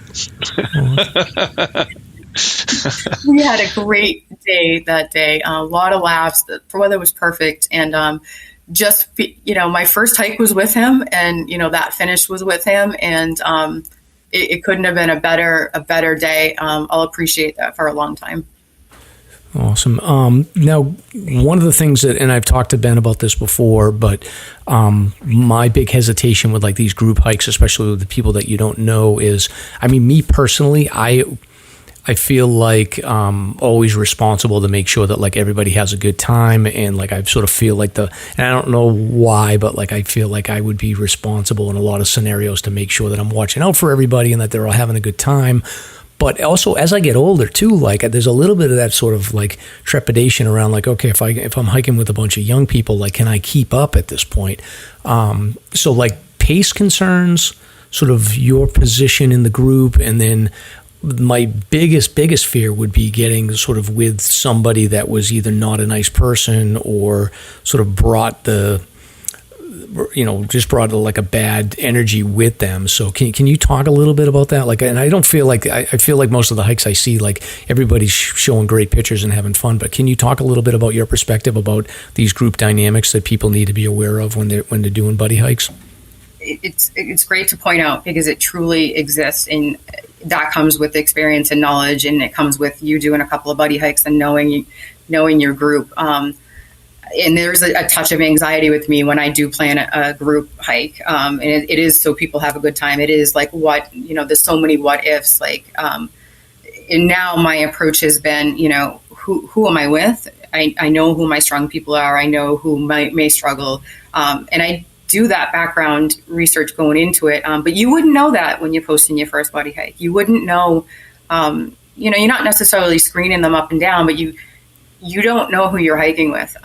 So you're always thinking you have to be able to hike as if you're by yourself. And that is like the first message you say to someone. And I couldn't stress enough communication, because if we don't know what's going on, the group doesn't know what's going on if you can't tell us. And that, I think that's the most challenging thing. Well, besides pace is a big one. You get a lot of people who are very worried that they can't keep up, or they can't. And sometimes it happens. Sometimes you get a slower hiker that is, they're not feeling it that day, or they just don't have that pace. But the expectation is, when I present something, the expectation is we don't leave anybody behind, and then I have identified those people who will not leave somebody behind. Let's just say if I have to go ahead or whatever. But again, you don't necessarily know that when you first try a hike, you know what I mean? So it's very good to be very specific when you're hosting a hike. Put as many details as possible so people understand the expectations, and they kind of weed themselves out, or you're going to weed them out. Just ask them more questions in a group chat. Again, you don't know that really going into it. So we're in the background kind of coaching that a little bit. We'll see somebody new hosting a hike, and I might side chat them and say, hey, this is your first hike. Like, do you have any questions? Like, I don't want you to worry, but I do want you to be, are we hydrating? Do we have the 10 essentials? Do we, if you, have you talked to these people personally? Did you on the side, do you know their experience level? Like, ask these weather's so important. People think like a little thunderstorm, and they don't it could turn into a big thunderstorm. You know what I mean? Like, do they have that experience level to know to drag people out of there if they had to? There's so much that goes into it, but that just comes over time, and it's hard to teach somebody that until they actually do it. Dynamic is important. And I can say, like, when I hosted, like, and I'm going to host another one at some point in the next couple of months. This has been crazy, but last year I hosted a buddy hike to go down the Lincoln Slide, and I had my friend George, who I'd done another buddy hike with before, super strong. Like, he's one of those young people that I'm nervous about, like, can I keep up with him? But then we had like probably about 8 or 9 people that were like, I'm in.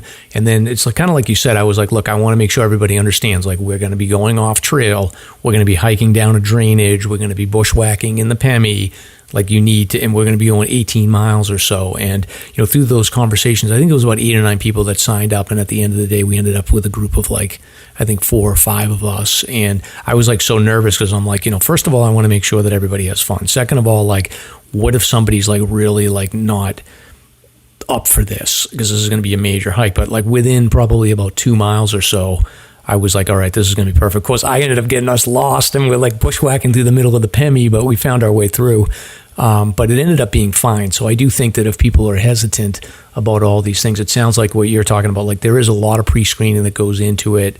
And, probably, like, don't sign up for one where you're going to be doing a bushwhack in the middle of the Pemmy if you're not up for that, and you should be fine, I would think, right? Yeah, you're brave for hosting that one. I remember that hike. I remember when you posted it, and I wanted to jump on board. And I remember I think it was full at that point. But that's for your first buddy hike. That's a big one, because people sometimes bite off more than they can chew, and they're going to tell you they can do it. They have the gear. They have all these things, and in reality, it's up to you to kind of know who you're dealing with, and knowing that you might have to bail. You might have to, you might have to alter your hike. Your plan's never going to be perfect, you know what I mean? But that's a big one you plan. Well, I had George with me, and I knew George from hiking over the winter, so I was sort of like, all right, between the two of us, we can deal with anything that might go sideways. But turned out everybody was super strong. Like, we even had a dog with us, and I was like, are you sure you really want to take a dog? And, like, the dog was, like, perfectly suited for it. So, but yeah, that was an awesome hike. But I will be hosting another one. I'll keep in touch and let you guys know when that's happening.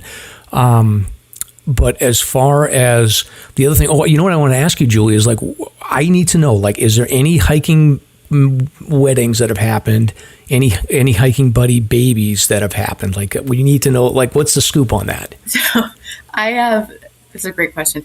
I have no knowledge of any buddy babies yet. Okay. I don't know any. I mean, we know people who have had babies, but they didn't meet on buddy hikes or anything. They were already whatever. We definitely know of engagements. We just had a big one recently on Carrigan. I think it was in June.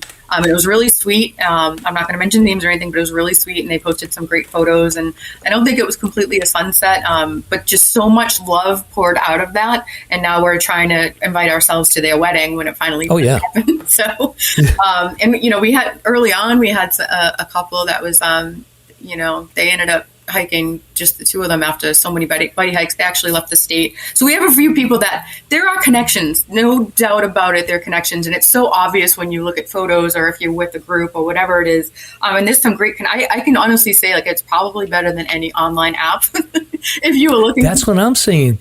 It's like, so again, I'm married. I've been out of that world for 30 years. I'm not going back in, but I always tell people, like, young people, like, I'll tell them, like, if you really want to get into, like, forget about the dating apps. Like, you should get into hiking and then running, like those weekend road races or the weekend hiking. Like, there's so many opportunities to meet people. So that's good. But I'm waiting for the first buddy baby. Yeah, we need a buddy baby. We need an official buddy wedding. But you never know. Like, you keep your eyes open. And with that comes a little drama, people date and they break up, and you'll hear some things, and we kind of just shut our ears to that, because that's just typical anywhere, not just hiking. So, but it's good to see. It's good to see people holding hands at the end of a hike, and you didn't know they were together, and then all of a sudden they're, like, holding hands, and it's adorable. So it's like, oh, something more positive happened this day. So. Yeah, exactly. And you pull one of them off to the side at the bar and find out what's going on. Yeah, exactly. Yeah, that's great. So what is your current hiking plan? So you finished the 4,000 footers. Are you a list driven person, or are you just doing things that excite you? I mean, I'd like to say I'm list driven just because it gives me a map, right? It gives me something. I'm not trying to chase lists or anything like that. I do appreciate being out there and exploring and spending a lot of time out there by myself at times. And I like watching other hikes. Like I like watching other people map things out, and I learn a lot from that. And all of a sudden I'm saving it. And I'm saying that's something I want to do. So I don't, the T25 list looks amazing. You get to this point where you trust your abilities. As long as you're patient and you have the gear, you will get through anything. And that's sort of my attitude towards a lot of these trails. I just say to myself, yeah, it's challenging, but if you take your time, I'll get to it. So there's a few that T25s, the 52 list is incredible. Every view I've seen so far is beautiful. So it's something to follow, not something to chase. And I want to do some more backpacking, and that's tricky. You go out backpacking for a few days, you spend a few days with people now. So they have to, I want them to have some sort of experience level because I don't have all the experience. So I'm not just going to go out with any group. Like I'm really going to screen them. So, I look forward to kind of just getting up there and discovering things that I don't know about. But I love following other people's goals, like watching them accomplish things and crush things. It's so inspiring. I've even followed a couple you've done, and I put them in my back pocket. I say, I want to explore this. Like the Wild River Wilderness looks amazing to me. I don't know too many people who venture over there. So it's a lot of research on my end, and I have to kind of take a step back and be real patient with it. So I'm not really chasing anything, but looking forward to just kind of spending time up there. Nice. Well, that's great. And it seems like you're probably meeting a lot of friends, and they're probably pursuing like the 4,000 footers. So doing repeats on those things, those will be pretty common for you. But just talking about the backpacking piece of this, I wanted to know what's going on with Haley. So for the listeners, Haley is the other admin for the Hiking Buddies group, and she was on the show last time. And my understanding is she's been on the AT. Is she still on, or is she finished? She's still on. Her last check-in, first of all, I'm so very selfish, and I think many of us are because we love her check-ins and we want to know everything she's doing. Her last check-in was about 2 days ago, and she said she was 118 miles from the finish, right, Ben? I believe. Yeah, 118 miles. Yeah, she's really close. So that puts her smack in the middle of Maine, so she's beyond that now probably. And she's crushing it, and she's been really open about it. She's shown her struggles, but continues to but is crushing it at the same time. She's just unbelievable, her pace, So she's doing amazing. Her smile is still huge. She looked great. We did see her a couple of weeks ago when she was in New Hampshire. Our buddies got together and we provided some trail magic. And I think there was a group of about 20 of us that got together and met up with her and saw her group. And again, I'm so selfish because it's just so awesome to see her, but you also see how long they've come. You see it in their face, you see it in, their bodies, you see but they're so happy to see you at the same time. So cannot wait to have her back. That is my selfish side. But she is accomplishing crazy goals out there. Her and her crew, that they've been together most of the time. Looking forward to her finish. I couldn't tell you about her plans or anything like that.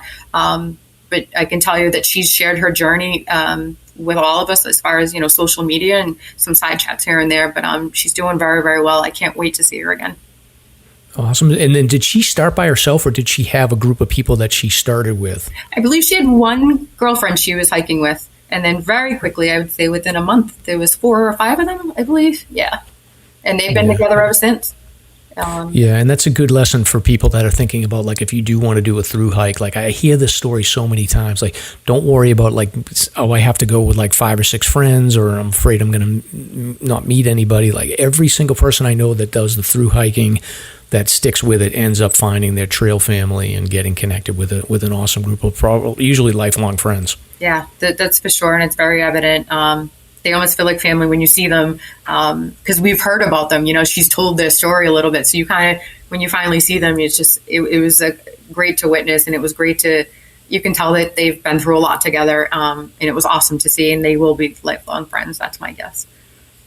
Awesome. Great. So now we want to highlight the Mountains and Microbrews event in a minute. I'm going to talk a little bit more about that with Ben at this point. But I did, before breaking over to Ben, I did want to ask you, as somebody that's in and around the New Hampshire area quite a bit, is there any advice that you have about things that, like, people that may not be as familiar with New Hampshire could do that maybe are not hiking related? Anything you want to highlight around food, beer, activities, shopping experiences?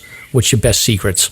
See, that's the thing. I don't really have any secrets. And the reason I say that is because I'm willing to try something new all the time, especially somebody else's recommendation.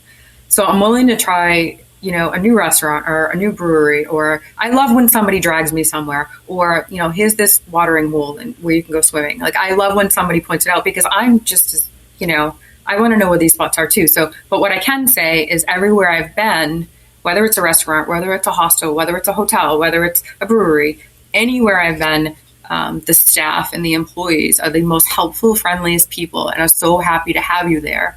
I can honestly say that anywhere you go, you can ask questions. You can, you are so welcome wherever you go, and it's always a good experience. So I don't, have particular favorites.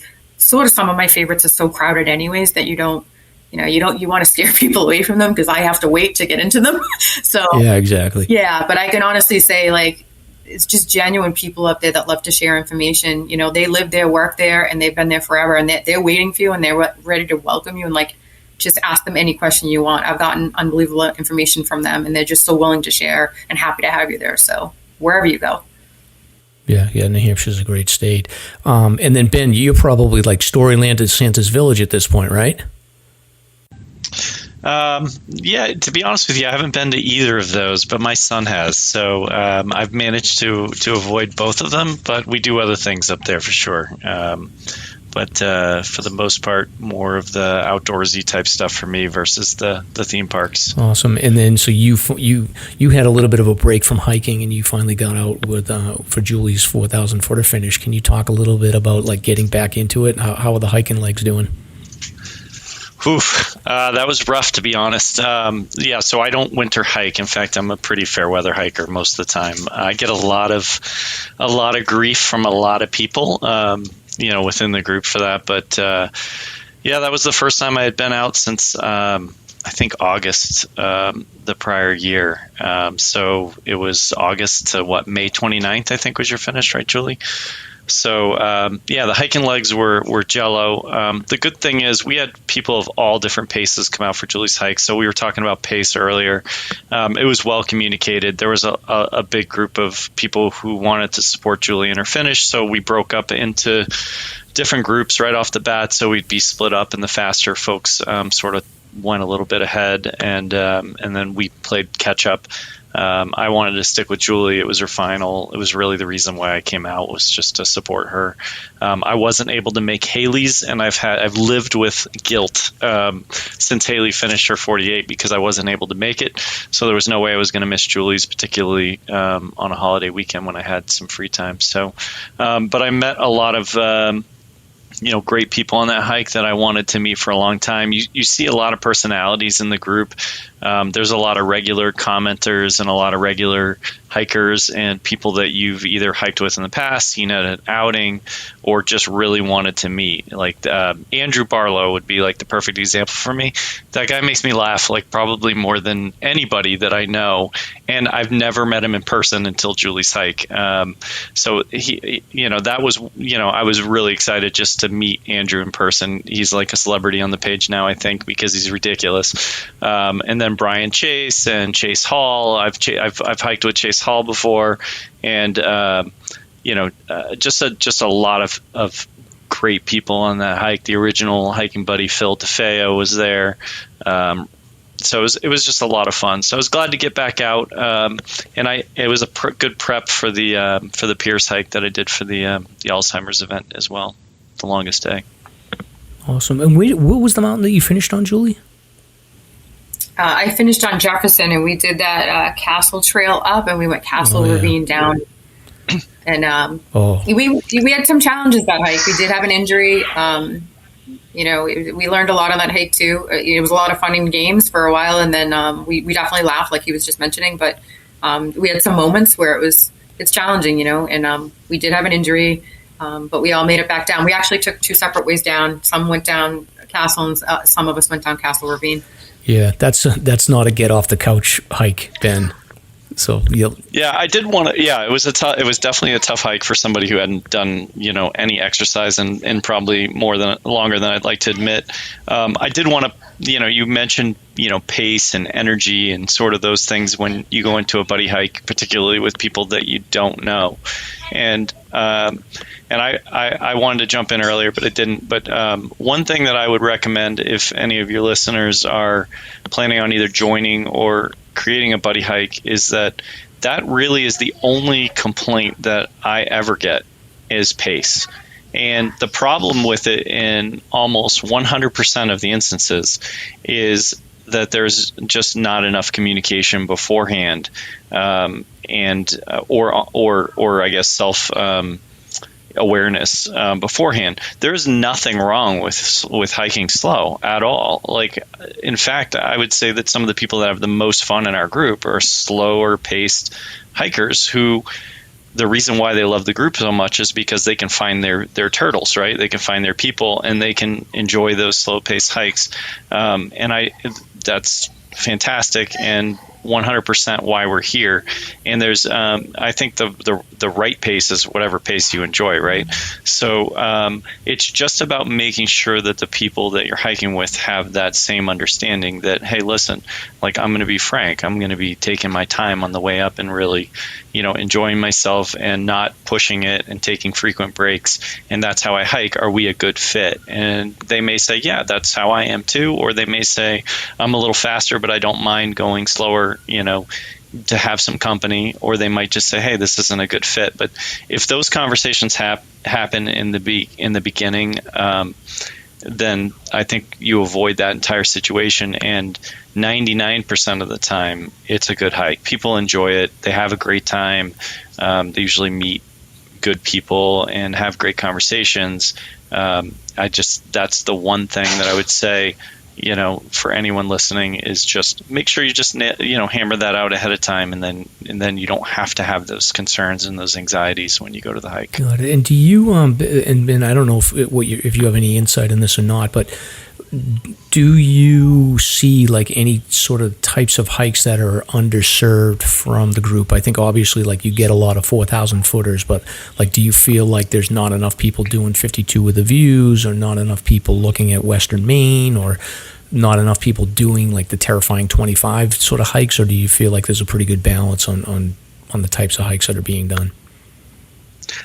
I think we definitely do lean into the 4,000 footers. For the most part, because that is sort of what we started at, and generally the list that's probably the most commonly attempted from members of our group. That's sort of how most people run into us. So I would say the one that we had the biggest need for was the beginner hikes and sort of the first timer buddy hikes. And it was because people typically who've never been on a buddy hike, their biggest concern is, I'm going to be too slow. I can't keep up. I don't know what to expect. I'm afraid I'm going to hold everybody back. I mean, I get that literally multiple times per week from people via message. It's one of the most common questions that I have.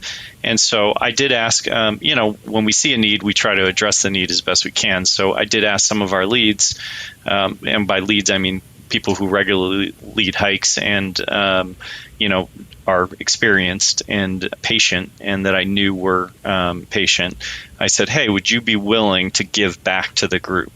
And so I had conversations with Andrew Barlow and a few other people, John and others, and said, hey, would you be willing to set up a first-time buddy hike where you say this is open first to people who've never been on a buddy hike, and then if it doesn't fill up, then you can open it to others. And the first one that got posted was filled in, I think, a half an hour. And the second one that was posted was filled in 24 hours. So there's definitely this like stalker group, right? And we love our stalkers, right? Because you have to build the confidence. You have to see people doing it, people having a good time. You need to read the stories, see that other people are going out on their first buddy hike, and And it's a good experience before you're going to take a leap and go meet random people you don't know to do something maybe you haven't done or haven't done a lot of. So we don't mind. Like, we love this. We love our stalkers, but we needed to give them a conduit for them to say, hey, this is for me to finally take this step that I've been thinking about for the last month or two. And that's what those first timer hikes were, and sort of what they accomplished. And so I've actually been pretty proud about that. I don't think we're missing anything because, frankly, if people want it, they can set it up. We don't put any rules about where they can hike. So anything is open. Awesome. All right. Well, changing the topics a little bit, one of the other things that I've noticed is that probably since we last talked, like, I think you were doing this a little bit, but I think that, like, the level and the quality of the cover photos that you're picking now for the group, like, it's gone to, like, another level. Like, there's been some amazing quality photos of groups, and I tend to be more of a when I take photos, I tend to be more of a like a landscape photographer. Like, I don't do a lot of, like, people photos, although I do when my daughter hikes with me. I'll try to get photos with her and my niece or whatever. But for the most part, I tend to be just, like, not putting people in the photos as much. But your group, you have, like, some amazing, like, sunset and sunrise group photos. Can you talk a little bit about what you look for in a photo and your thought process around it? Like, do you just know when you see something like, this is going up, or do you have, like, a methodology on that? I'd say it's bifurcated. There's two ways that happens. One is I just see a photo and I just love it. In fact, the one that I put up today, I changed it today, was just two ladies holding one hand up in the air and just, like, celebrating. They had no view behind them, just complete cloud cover, but huge smiles, hands in the air, excited to be there together. And so I just see it and I know, like, this represents what we're about, right? These two people came together, had a great time, connected, and are proud of the accomplishment, right? So that just screams, like, that's our mantra. That's what we want people to see and know when they see us. The other thing is, the other thing that really, like, kind of pulls on my heartstrings most of the time is if it's a new group or new people, first timers, or a finish. So if I see, hey, a couple people were on their first ever buddy hike or whatever, if there's a picture in there that has a group photo, that typically will be that'll typically make the cover. I don't always have time to keep up with it as much as I'd like. I mean, sometimes, some weekends we'll get, 10 hikes or 15 hikes with photos, and I obviously can't put all 15 of them up. So sometimes there are hikes that kind of fade, but it's just some recognition and some really appreciation and just saying, hey, I see you.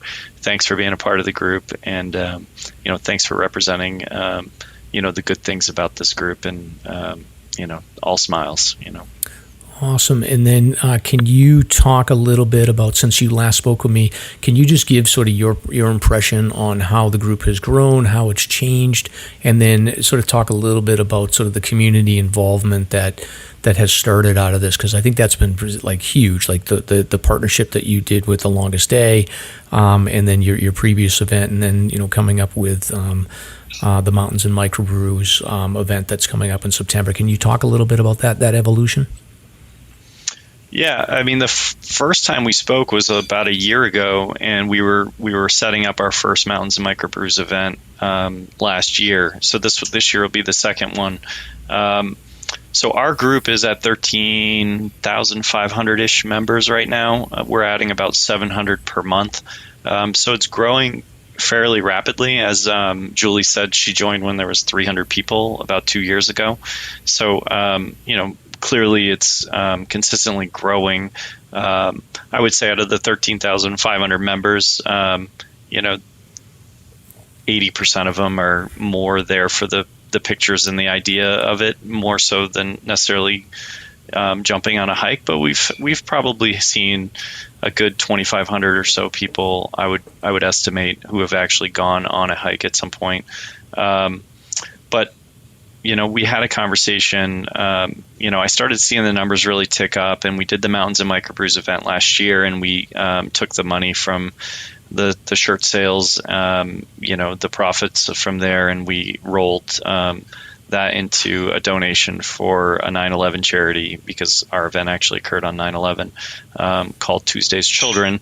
And I was proud of that. And as the year went on, I started thinking to myself, this group's getting pretty big, and I think it would be irresponsible, at this point, to have a group this size and not do something good with it.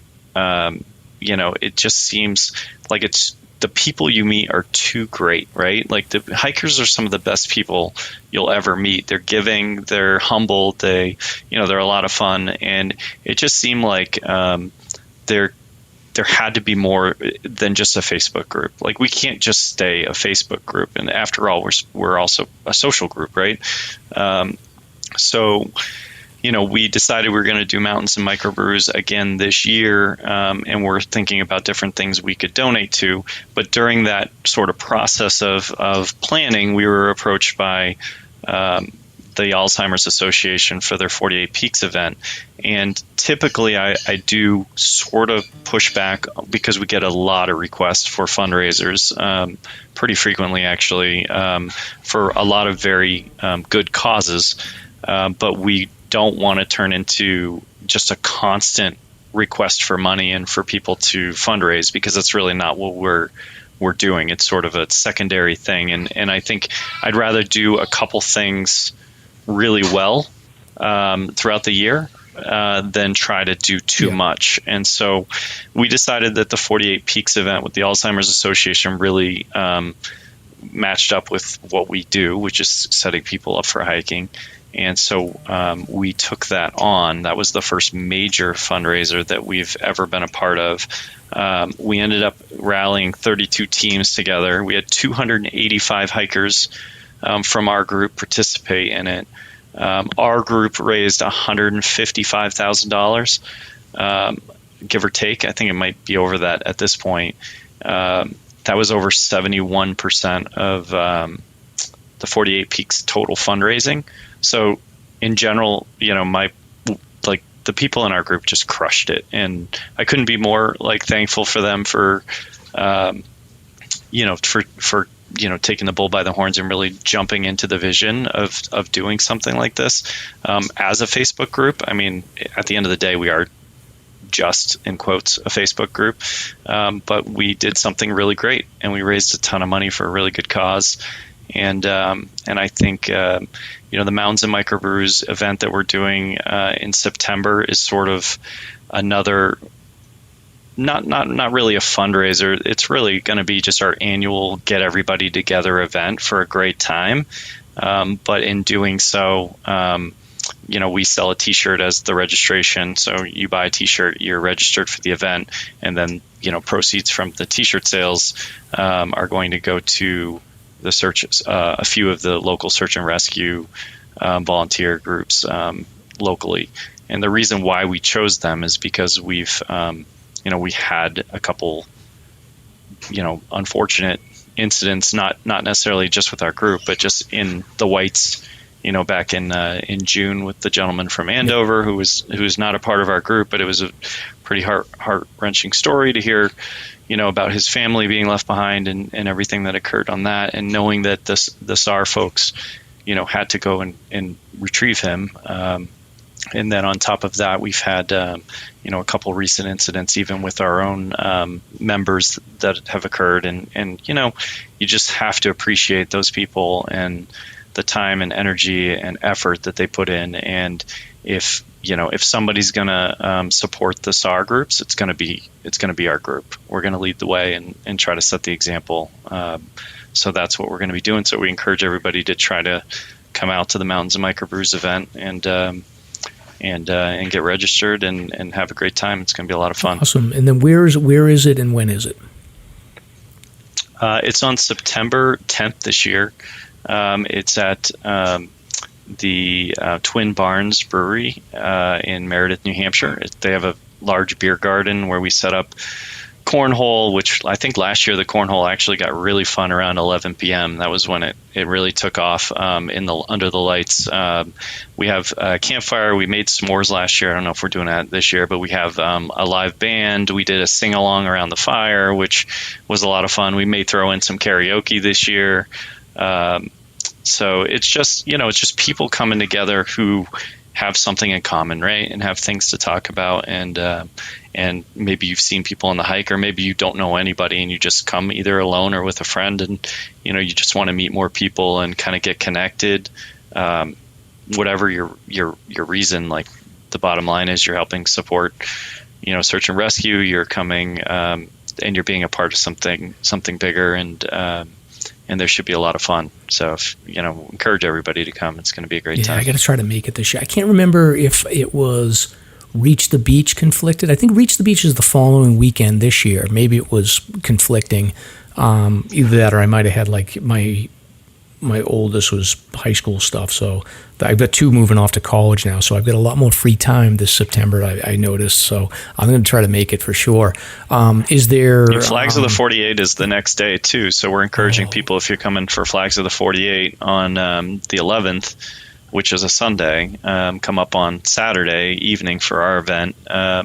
Stay overnight at a campground or somewhere locally in Meredith. There's a lot of beautiful places, and then head up to do the 48 Peaks in the morning. And I'm sure there'll be a number of people from our group that'll be participating in 48 Peaks as well. Awesome. And I'll make sure that we include a link to signing up in our show notes, and I'll highlight that across our social media as well. But I think the best way to get information would be to join the Hiking Buddies Facebook group if you haven't, or just take a look for the links on our pages. Perfect. Yeah, and just going back to the SAR stuff. So, Julie, you touched on this a little bit, and I remember this story going up I think it was either the Castle Trail, and then we also there was another incident with a little bit of a scare on Mount Pierce. So, Ben, do you want to, or Julie, do you guys want to talk about any of the sort of the incidents that you guys have experienced around search and rescue with the group? Yeah. Well, I'll just talk about John real quick.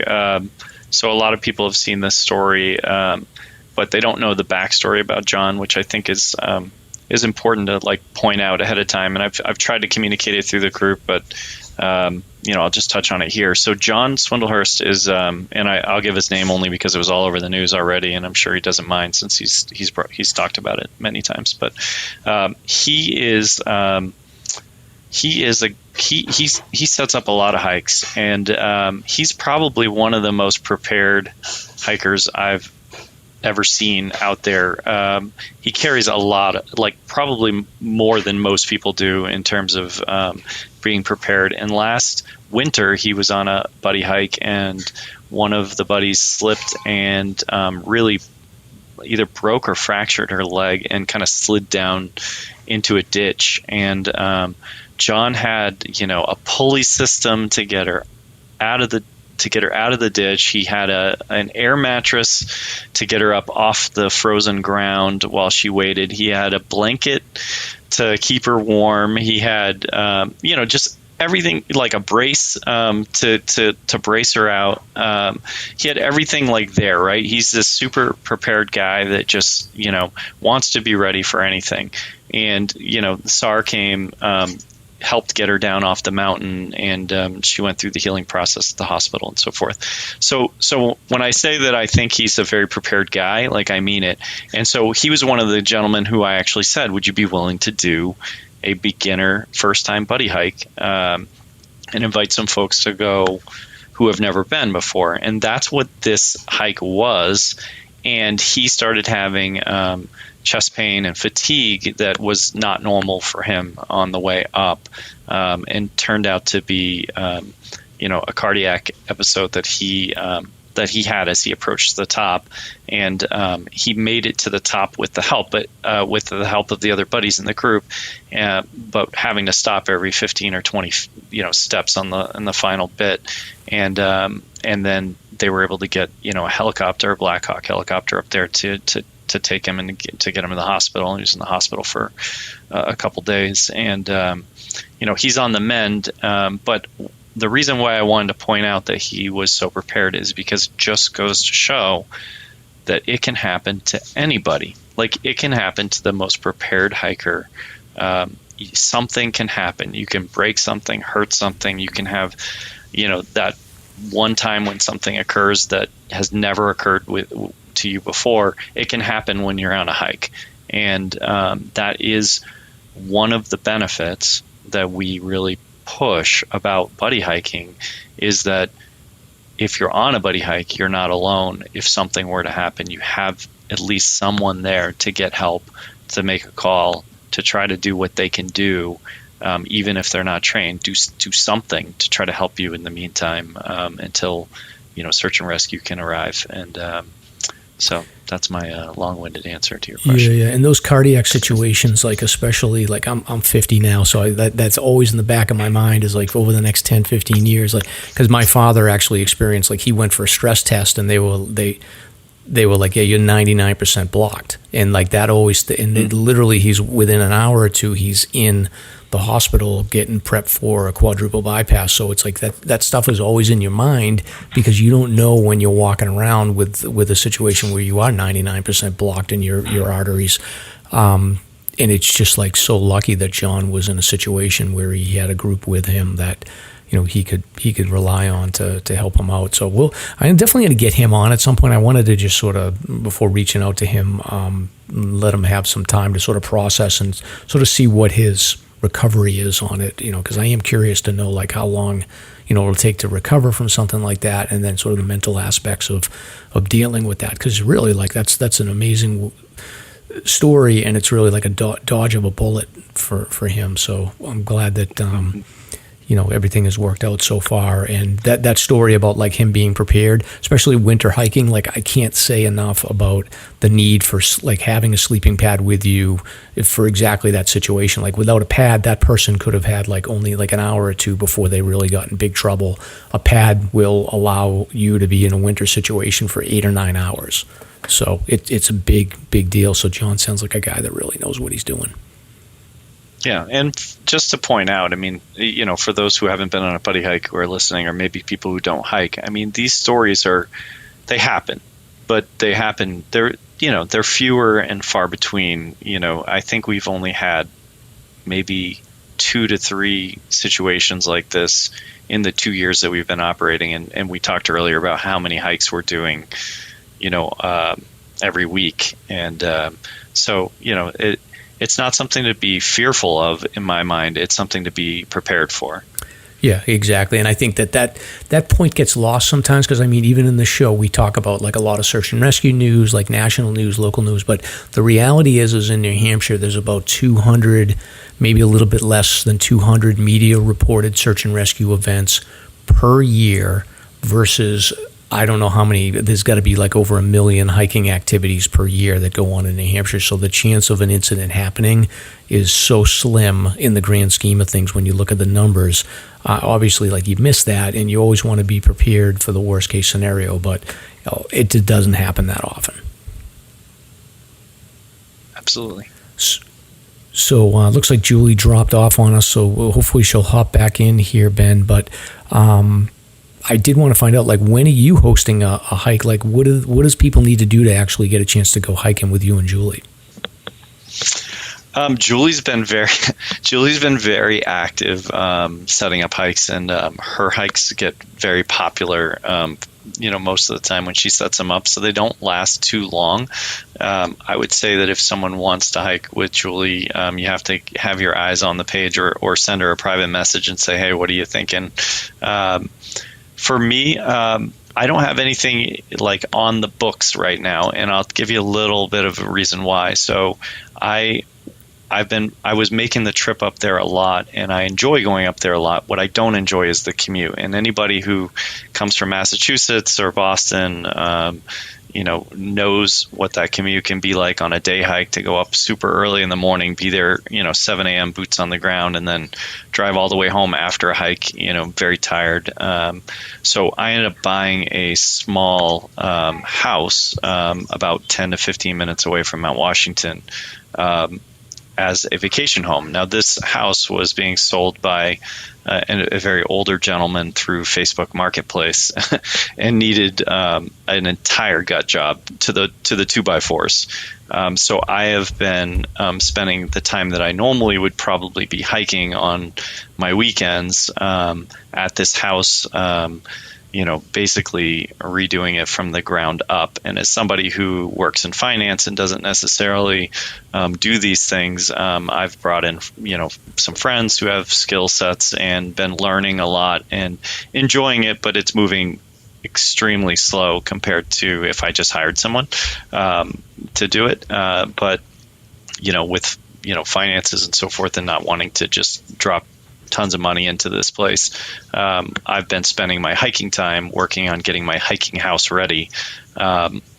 We have considered maybe even renting it out to some of the hiking buddies, or letting hiking buddies stay there on occasion, or hosting some, camping in the back and so forth. So it'll probably be used for the benefit of the group at some point. But right now, I'm just trying to get it ready for my family to be able to use, and it's just taking up a lot of my free time. So my hiking plans have been somewhat diminished until I get that project done, which likely won't be done until the winter. So. Yeah, well, it'll be well worth it for sure. And I've been lucky enough to have a family that has a house in the area, so it's saved me that painful drive back down to Massachusetts and positioned me very close to some of the great areas in the White Mountains. So focus on getting that house done, and then the rewards will be significant when it is done. Yeah, absolutely. We love it up there, and I mean, we wouldn't have bought the place otherwise, but it's just, when you think something's going to take 6 months, it always takes a year. And so it's just been taking a lot more time and money than we anticipated. So, yeah. Well, I have to say that, for me personally, I would say that I've evolved over the years, like, sort of talking about John's situation in search and rescue. Like, I used to be a lot more judgmental around these things until I sort of looked at the big picture and realized that, like, a lot of these incidents are sort of like, they're just sort of divine intervention around, like, things just happen at some time. Sometimes, and then also when it comes to like Facebook groups and hiking groups and hiking in groups where you don't know people, like, I think I used to have a very elitist attitude, and I think a lot of my friends that I hung out with sort of had this elitist attitude around, like, you should only be hiking with one or two people, and that, like, meetup groups aren't the cool thing to do and all this stuff. And I think I've experienced some loss over the last year or two. Our family has dealt with a little bit of loss. So it's sort of, I think it's been nice to really see groups like yours just focus 100% on positive things, and really just open up the opportunity for people to build those relationships. Because I think one of the lessons that I learned one of the lessons I gave when I finished my 4,000 footers and 52 with the views is that it's more important to sort of bag friendships than it is peaks. And I think for a long time, I personally had maybe not the best attitude about that. It was a little bit too elitist. So I've evolved over the years, and I think watching your group and the way that you've approached engaging with the group has been one of the catalysts for the way that I've sort of changed my mind, changed my thinking over the years. I appreciate that, and there's still some of that mindset out there that we've run into from time to time of, folks who don't want other people on the trails, and they don't, like groups, and they don't, at the end of the day, I would just respond to those people by saying, look, we're trying to teach people, in smaller groups, like we do cap the group size, what is leave no trace? Don't leave behind, trash. Don't ruin the trails for everyone else. Be courteous, allow the people going up to have the right of way. Like, trying to teach people who don't necessarily have it, but also giving the benefit of the mountains and the beauty of the mountains to other people, and sharing that is important. And, on top of that, I would say, like, look, we're full of people, right? Like our group is full of people, and people aren't perfect, and we're not perfect, and stuff's going to happen from time to time because, like every organization and every nonprofit and everybody, anything that has people in it is going to be imperfect. So we don't claim to be, but we're trying to be a positive force for good for both individuals as well as like greater purpose, which the $150,000 plus dollars that we raised for Alzheimer's, and the money that we've raised for September 11th charities, the money we're going to raise for SAR. I mean, it's hard to step back and go, hey, this group's really ruining things for us. If you have that kind of attitude, then I would just say, hey, you need to just, kind of check it a little bit and say, am I being a little bit on inward thinking and a little bit too much, focus on me, or am I, and maybe evolve your thinking as well, because, from time to time we do run into that. And as you said, we keep it positive. We have no problem booting people from the group if they're bringing the wrong kind of energy, and we ignore that kind of noise. It's not worth our time. Yeah. Well, it's been fun watching it evolve. So, Julie, you're back on. Julie had some technical difficulties, but I wanted to find out from you. I'm going to host a buddy hike, Julie, and I want to do a Terrifying 25. Do you have any requests? I'm going to do something in probably September. I just noticed you did Huntington Ravine, and that was my next one. So I'll pass on that. So whatever you choose, I'll jump on board. But that's on my agenda right now. I wanted to do it last week, and it wasn't right. So yeah, I will jump on board, and I'm really excited to do it. Yeah, I'm thinking about doing the Great Gulf and maybe doing something like either the Great Gulf or maybe string together like Caps Ridge and then down the Spinks Trail and then up the Great Gulf head wall and then back down or something. So we'll figure something out. But be on the lookout. I'll message you when I'm ready, and I will be hosting something. You guys better talk about pace, all right? That's all. Pre-hike pace talk. Yeah, I'm not going fast. We'll take the time or whatever. So. Hey, Julie, while you were gone, Mike asked, how do people find a hike with Julie Sicardo if they want to hike with you? How do they get in on that? It seems like your hikes fill up in a blink. I mean, I don't. Sometimes I don't understand, and it tends to be similar people that kind of jump on. So I'm not sure. I try to be real fun. And the reason for that is to just engage people and get people comfortable to join. That last hike I posted, we had a lot of repeats. But at the same time, we had some newbies, and I was so happy to have them. I was so happy to have some new faces on there because I knew that the rest of my group would engage them. I knew that they would be on board with them, and it ended up being a great time. So I don't know. It could be my age. It could be I don't know the trails I pick. I don't know what it is. So I don't know. I'm gonna try to post like one a month. Yeah, awesome. But Ben, this has been good. So everybody go sign up for Mountains and Microbrews in Meredith on September 10th. I'm going to try to get there. My schedule is crazy. It's always insane. You know how it is. But thank you so much for joining us. And, we'll look forward to hopefully catching up soon. And anything else I missed? Anything else you want to plug? No, I would just say we're our Facebook group, but when it comes to registering for the event, it's Hiking Buddies, nh48.com, and just click on shop and find the shirt. It's called Entry Shirt, and once you buy the shirt, it gets you entry into the event as well, and also helps make the contribution to the search and rescue group. So that's how you actually register. Awesome. Well, thank you so much for joining us, and we'll look forward to staying in touch. Awesome.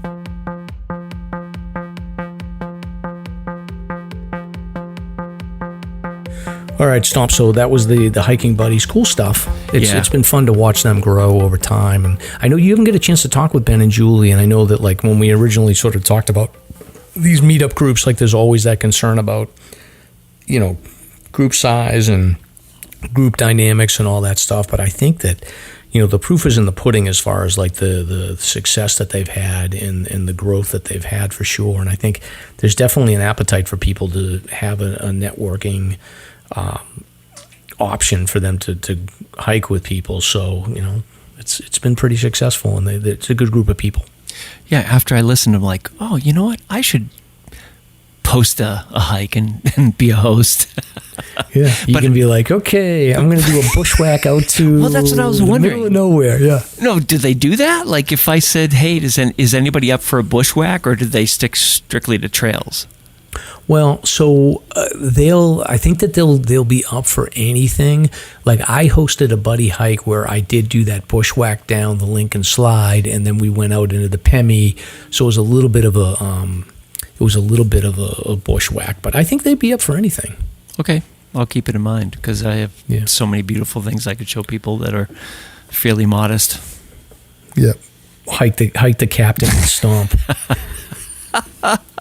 So, but it's like Julie and Ben said, like I think people are smart enough now where they can self-select into these, and I think as long as you are very clear about like the expectations when you post the hike, then I think it should work out pretty well. I mean, I can only go by my experience. Like I've done 2 of them. I met my friend George, who is an absolute beast on a winter hike, and then George hopped onto that other hike that I did down the Lincoln Slide. I am going to host something in the next month or 2, so I'll let you know once the kids get off to school and I'm a free man for a little bit more time than I usually have. I'll let you know when I'm going to host something. Okay, that's cool. Yeah. It sounds like a challenge. Yeah, we'll see how it goes. Yeah.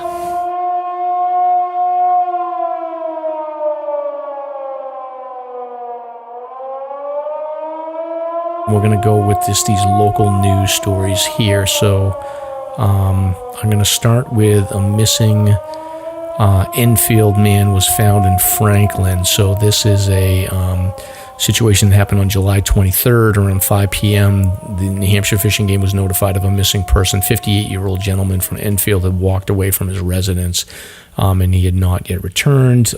They spoke to the spouse, and it was learned that this gentleman liked to walk in the woods behind his residence, and the terrain behind the house can be challenging as it is a dense forest with wet, swampy areas, but it was unusual for this gentleman not to return to the residence. So conservation officers, police department, fire department from a variety of towns, as well as a drone operator and volunteers from New England Canine and Rescue, as well as Upper Valley response team came together to provide search efforts throughout the night. So the canine team worked into the early morning hours of the day. I guess they had to rest the dogs, and the local Enfield Police Department also put out a bunch of social media posts.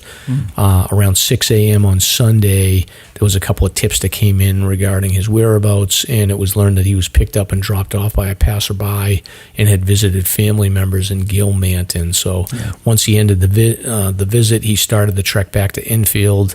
And I guess he was walking along the road in Franklin, and they were able to ID him. So I think he just went on a little vision quest away from the wife. So I suppose, yeah. So I don't know what happened there. I don't know Enfield to Franklin. I'm not sure how far away that is, but interesting note. There was a drone operator on scene, so you may be seeing more mention of drones in use during these missions, so keep an eye on that. They're really handy, and they're starting to show their worth. Let's just say that.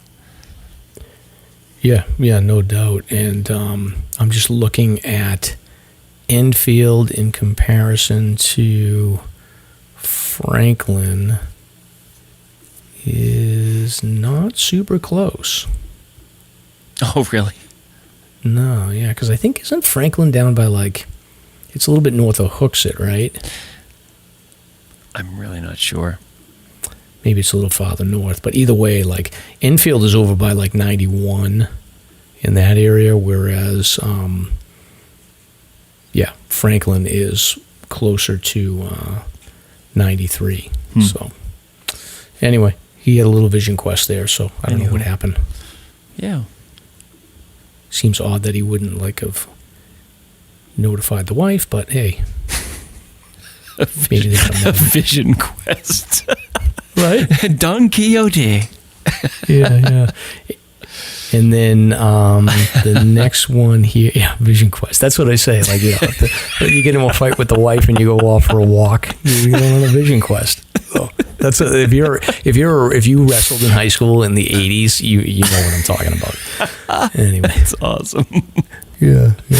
All right, so this is a sad story. So This just happened on Saturday. I think on Saturday, yeah. So around 1:15, Fish and Game received a 911 call reporting that a male hiker had been found unconscious and not breathing on the Jewel Trail right near the Gulfside Trail Junction. So a group of hikers had come upon this unresponsive man and quickly called 911 and started performing CPR. Weather conditions were cold and windy with the high peaks and trails socked in by clouds. So a rescue response was initiated with a call from volunteers from Androscoggin Valley Search and Rescue, Pemi Valley Search and Rescue, and then also a call was made to the Cog Railroad staff, who offered to provide a train to help relay rescuers up from the base station. So some members utilized the auto road to access the summit of Mount Washington and hike down to the victim, and then the other volunteer team rode up on the Cog and hiked across to the victim.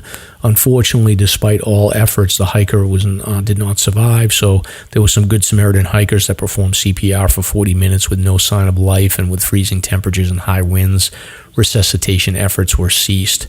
So the SAR members were able to carry the body nearly a mile along the Gulfside Trail to the Cog Railroad, where the gentleman was placed in the train and transported to the base. So no information on who the hiker was, pending notification of the family. Gentleman was hiking with his dog when he collapsed, so the dog is safe and taken down the Jewel Trail by other hikers and placed in care of a local animal shelter until it can be reunited with family members. So sad story, no details other than that, he just unfortunately was found non-responsive on the trail. So, it's, you can only speculate, but, I'm sure that more details will come out, but sad story. It is.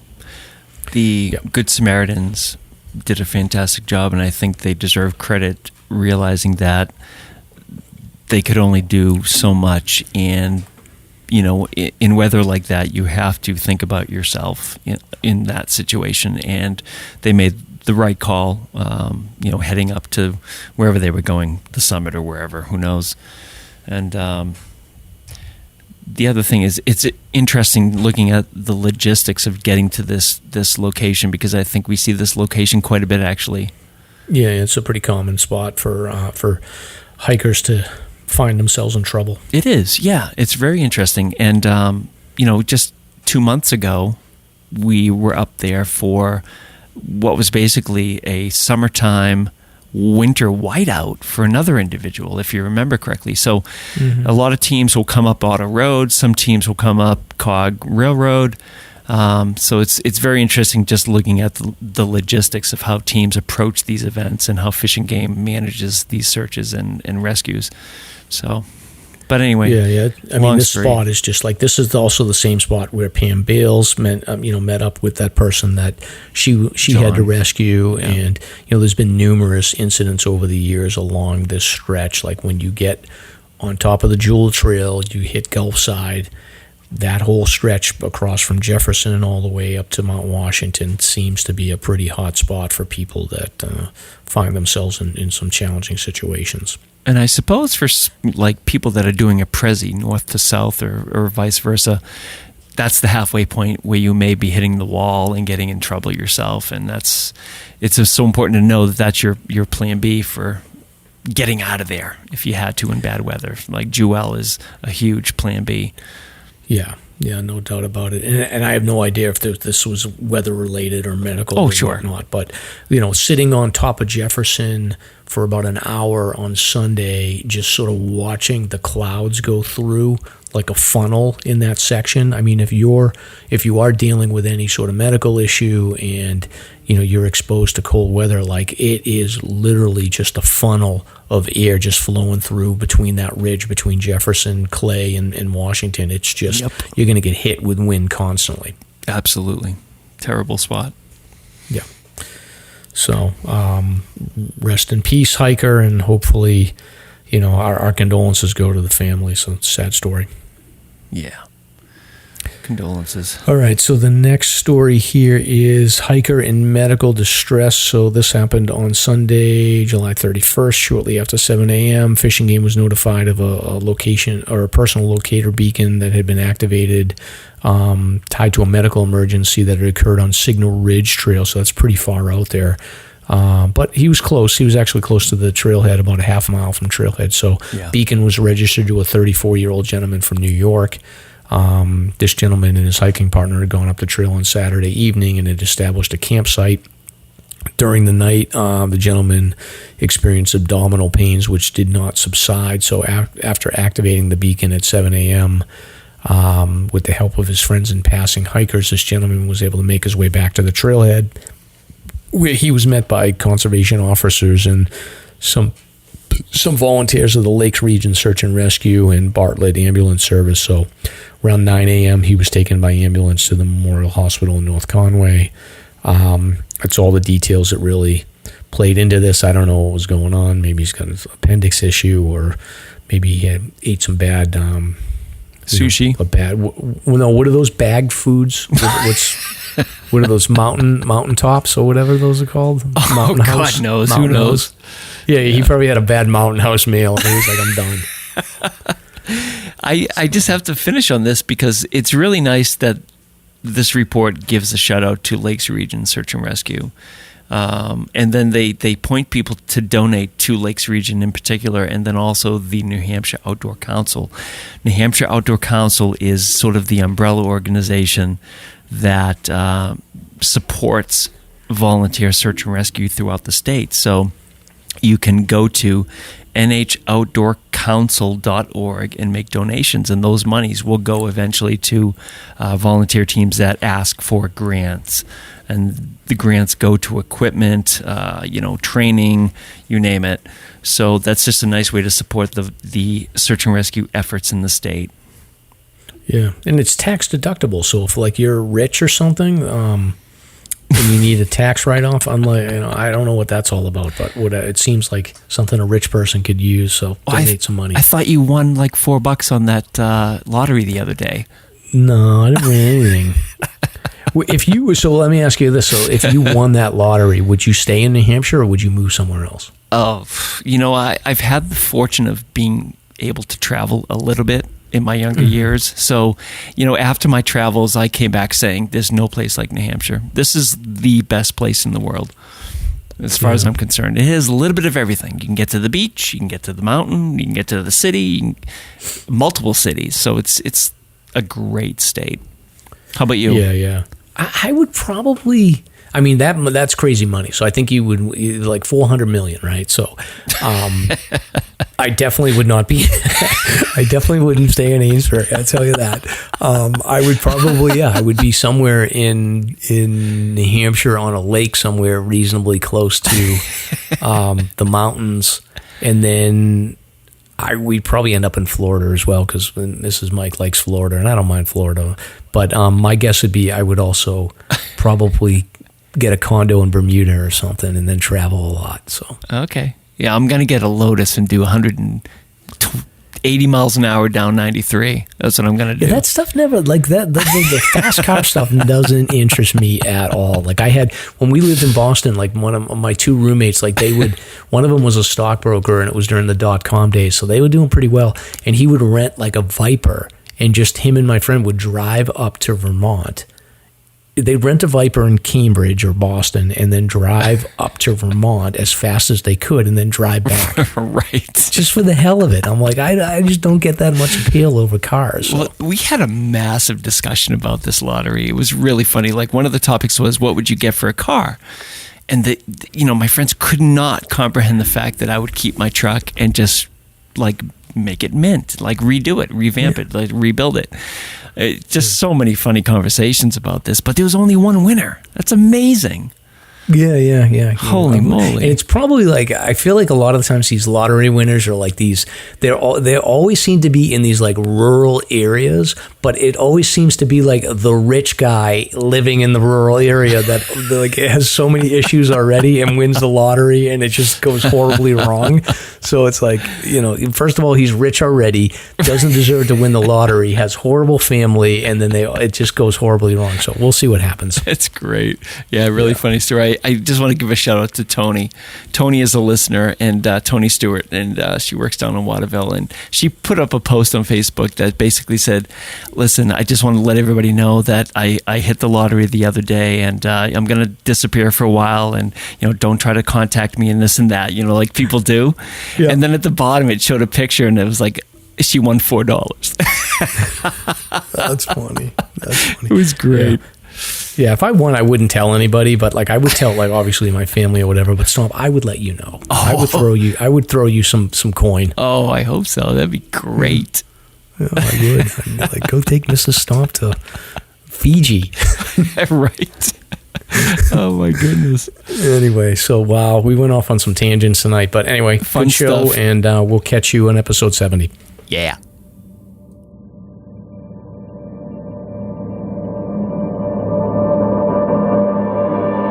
Thank you for listening.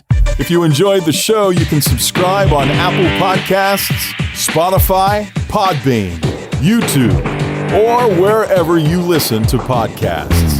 If you want to learn more about the topics covered in today's show, please check out the show notes and safety information at SLASRpodcast.com.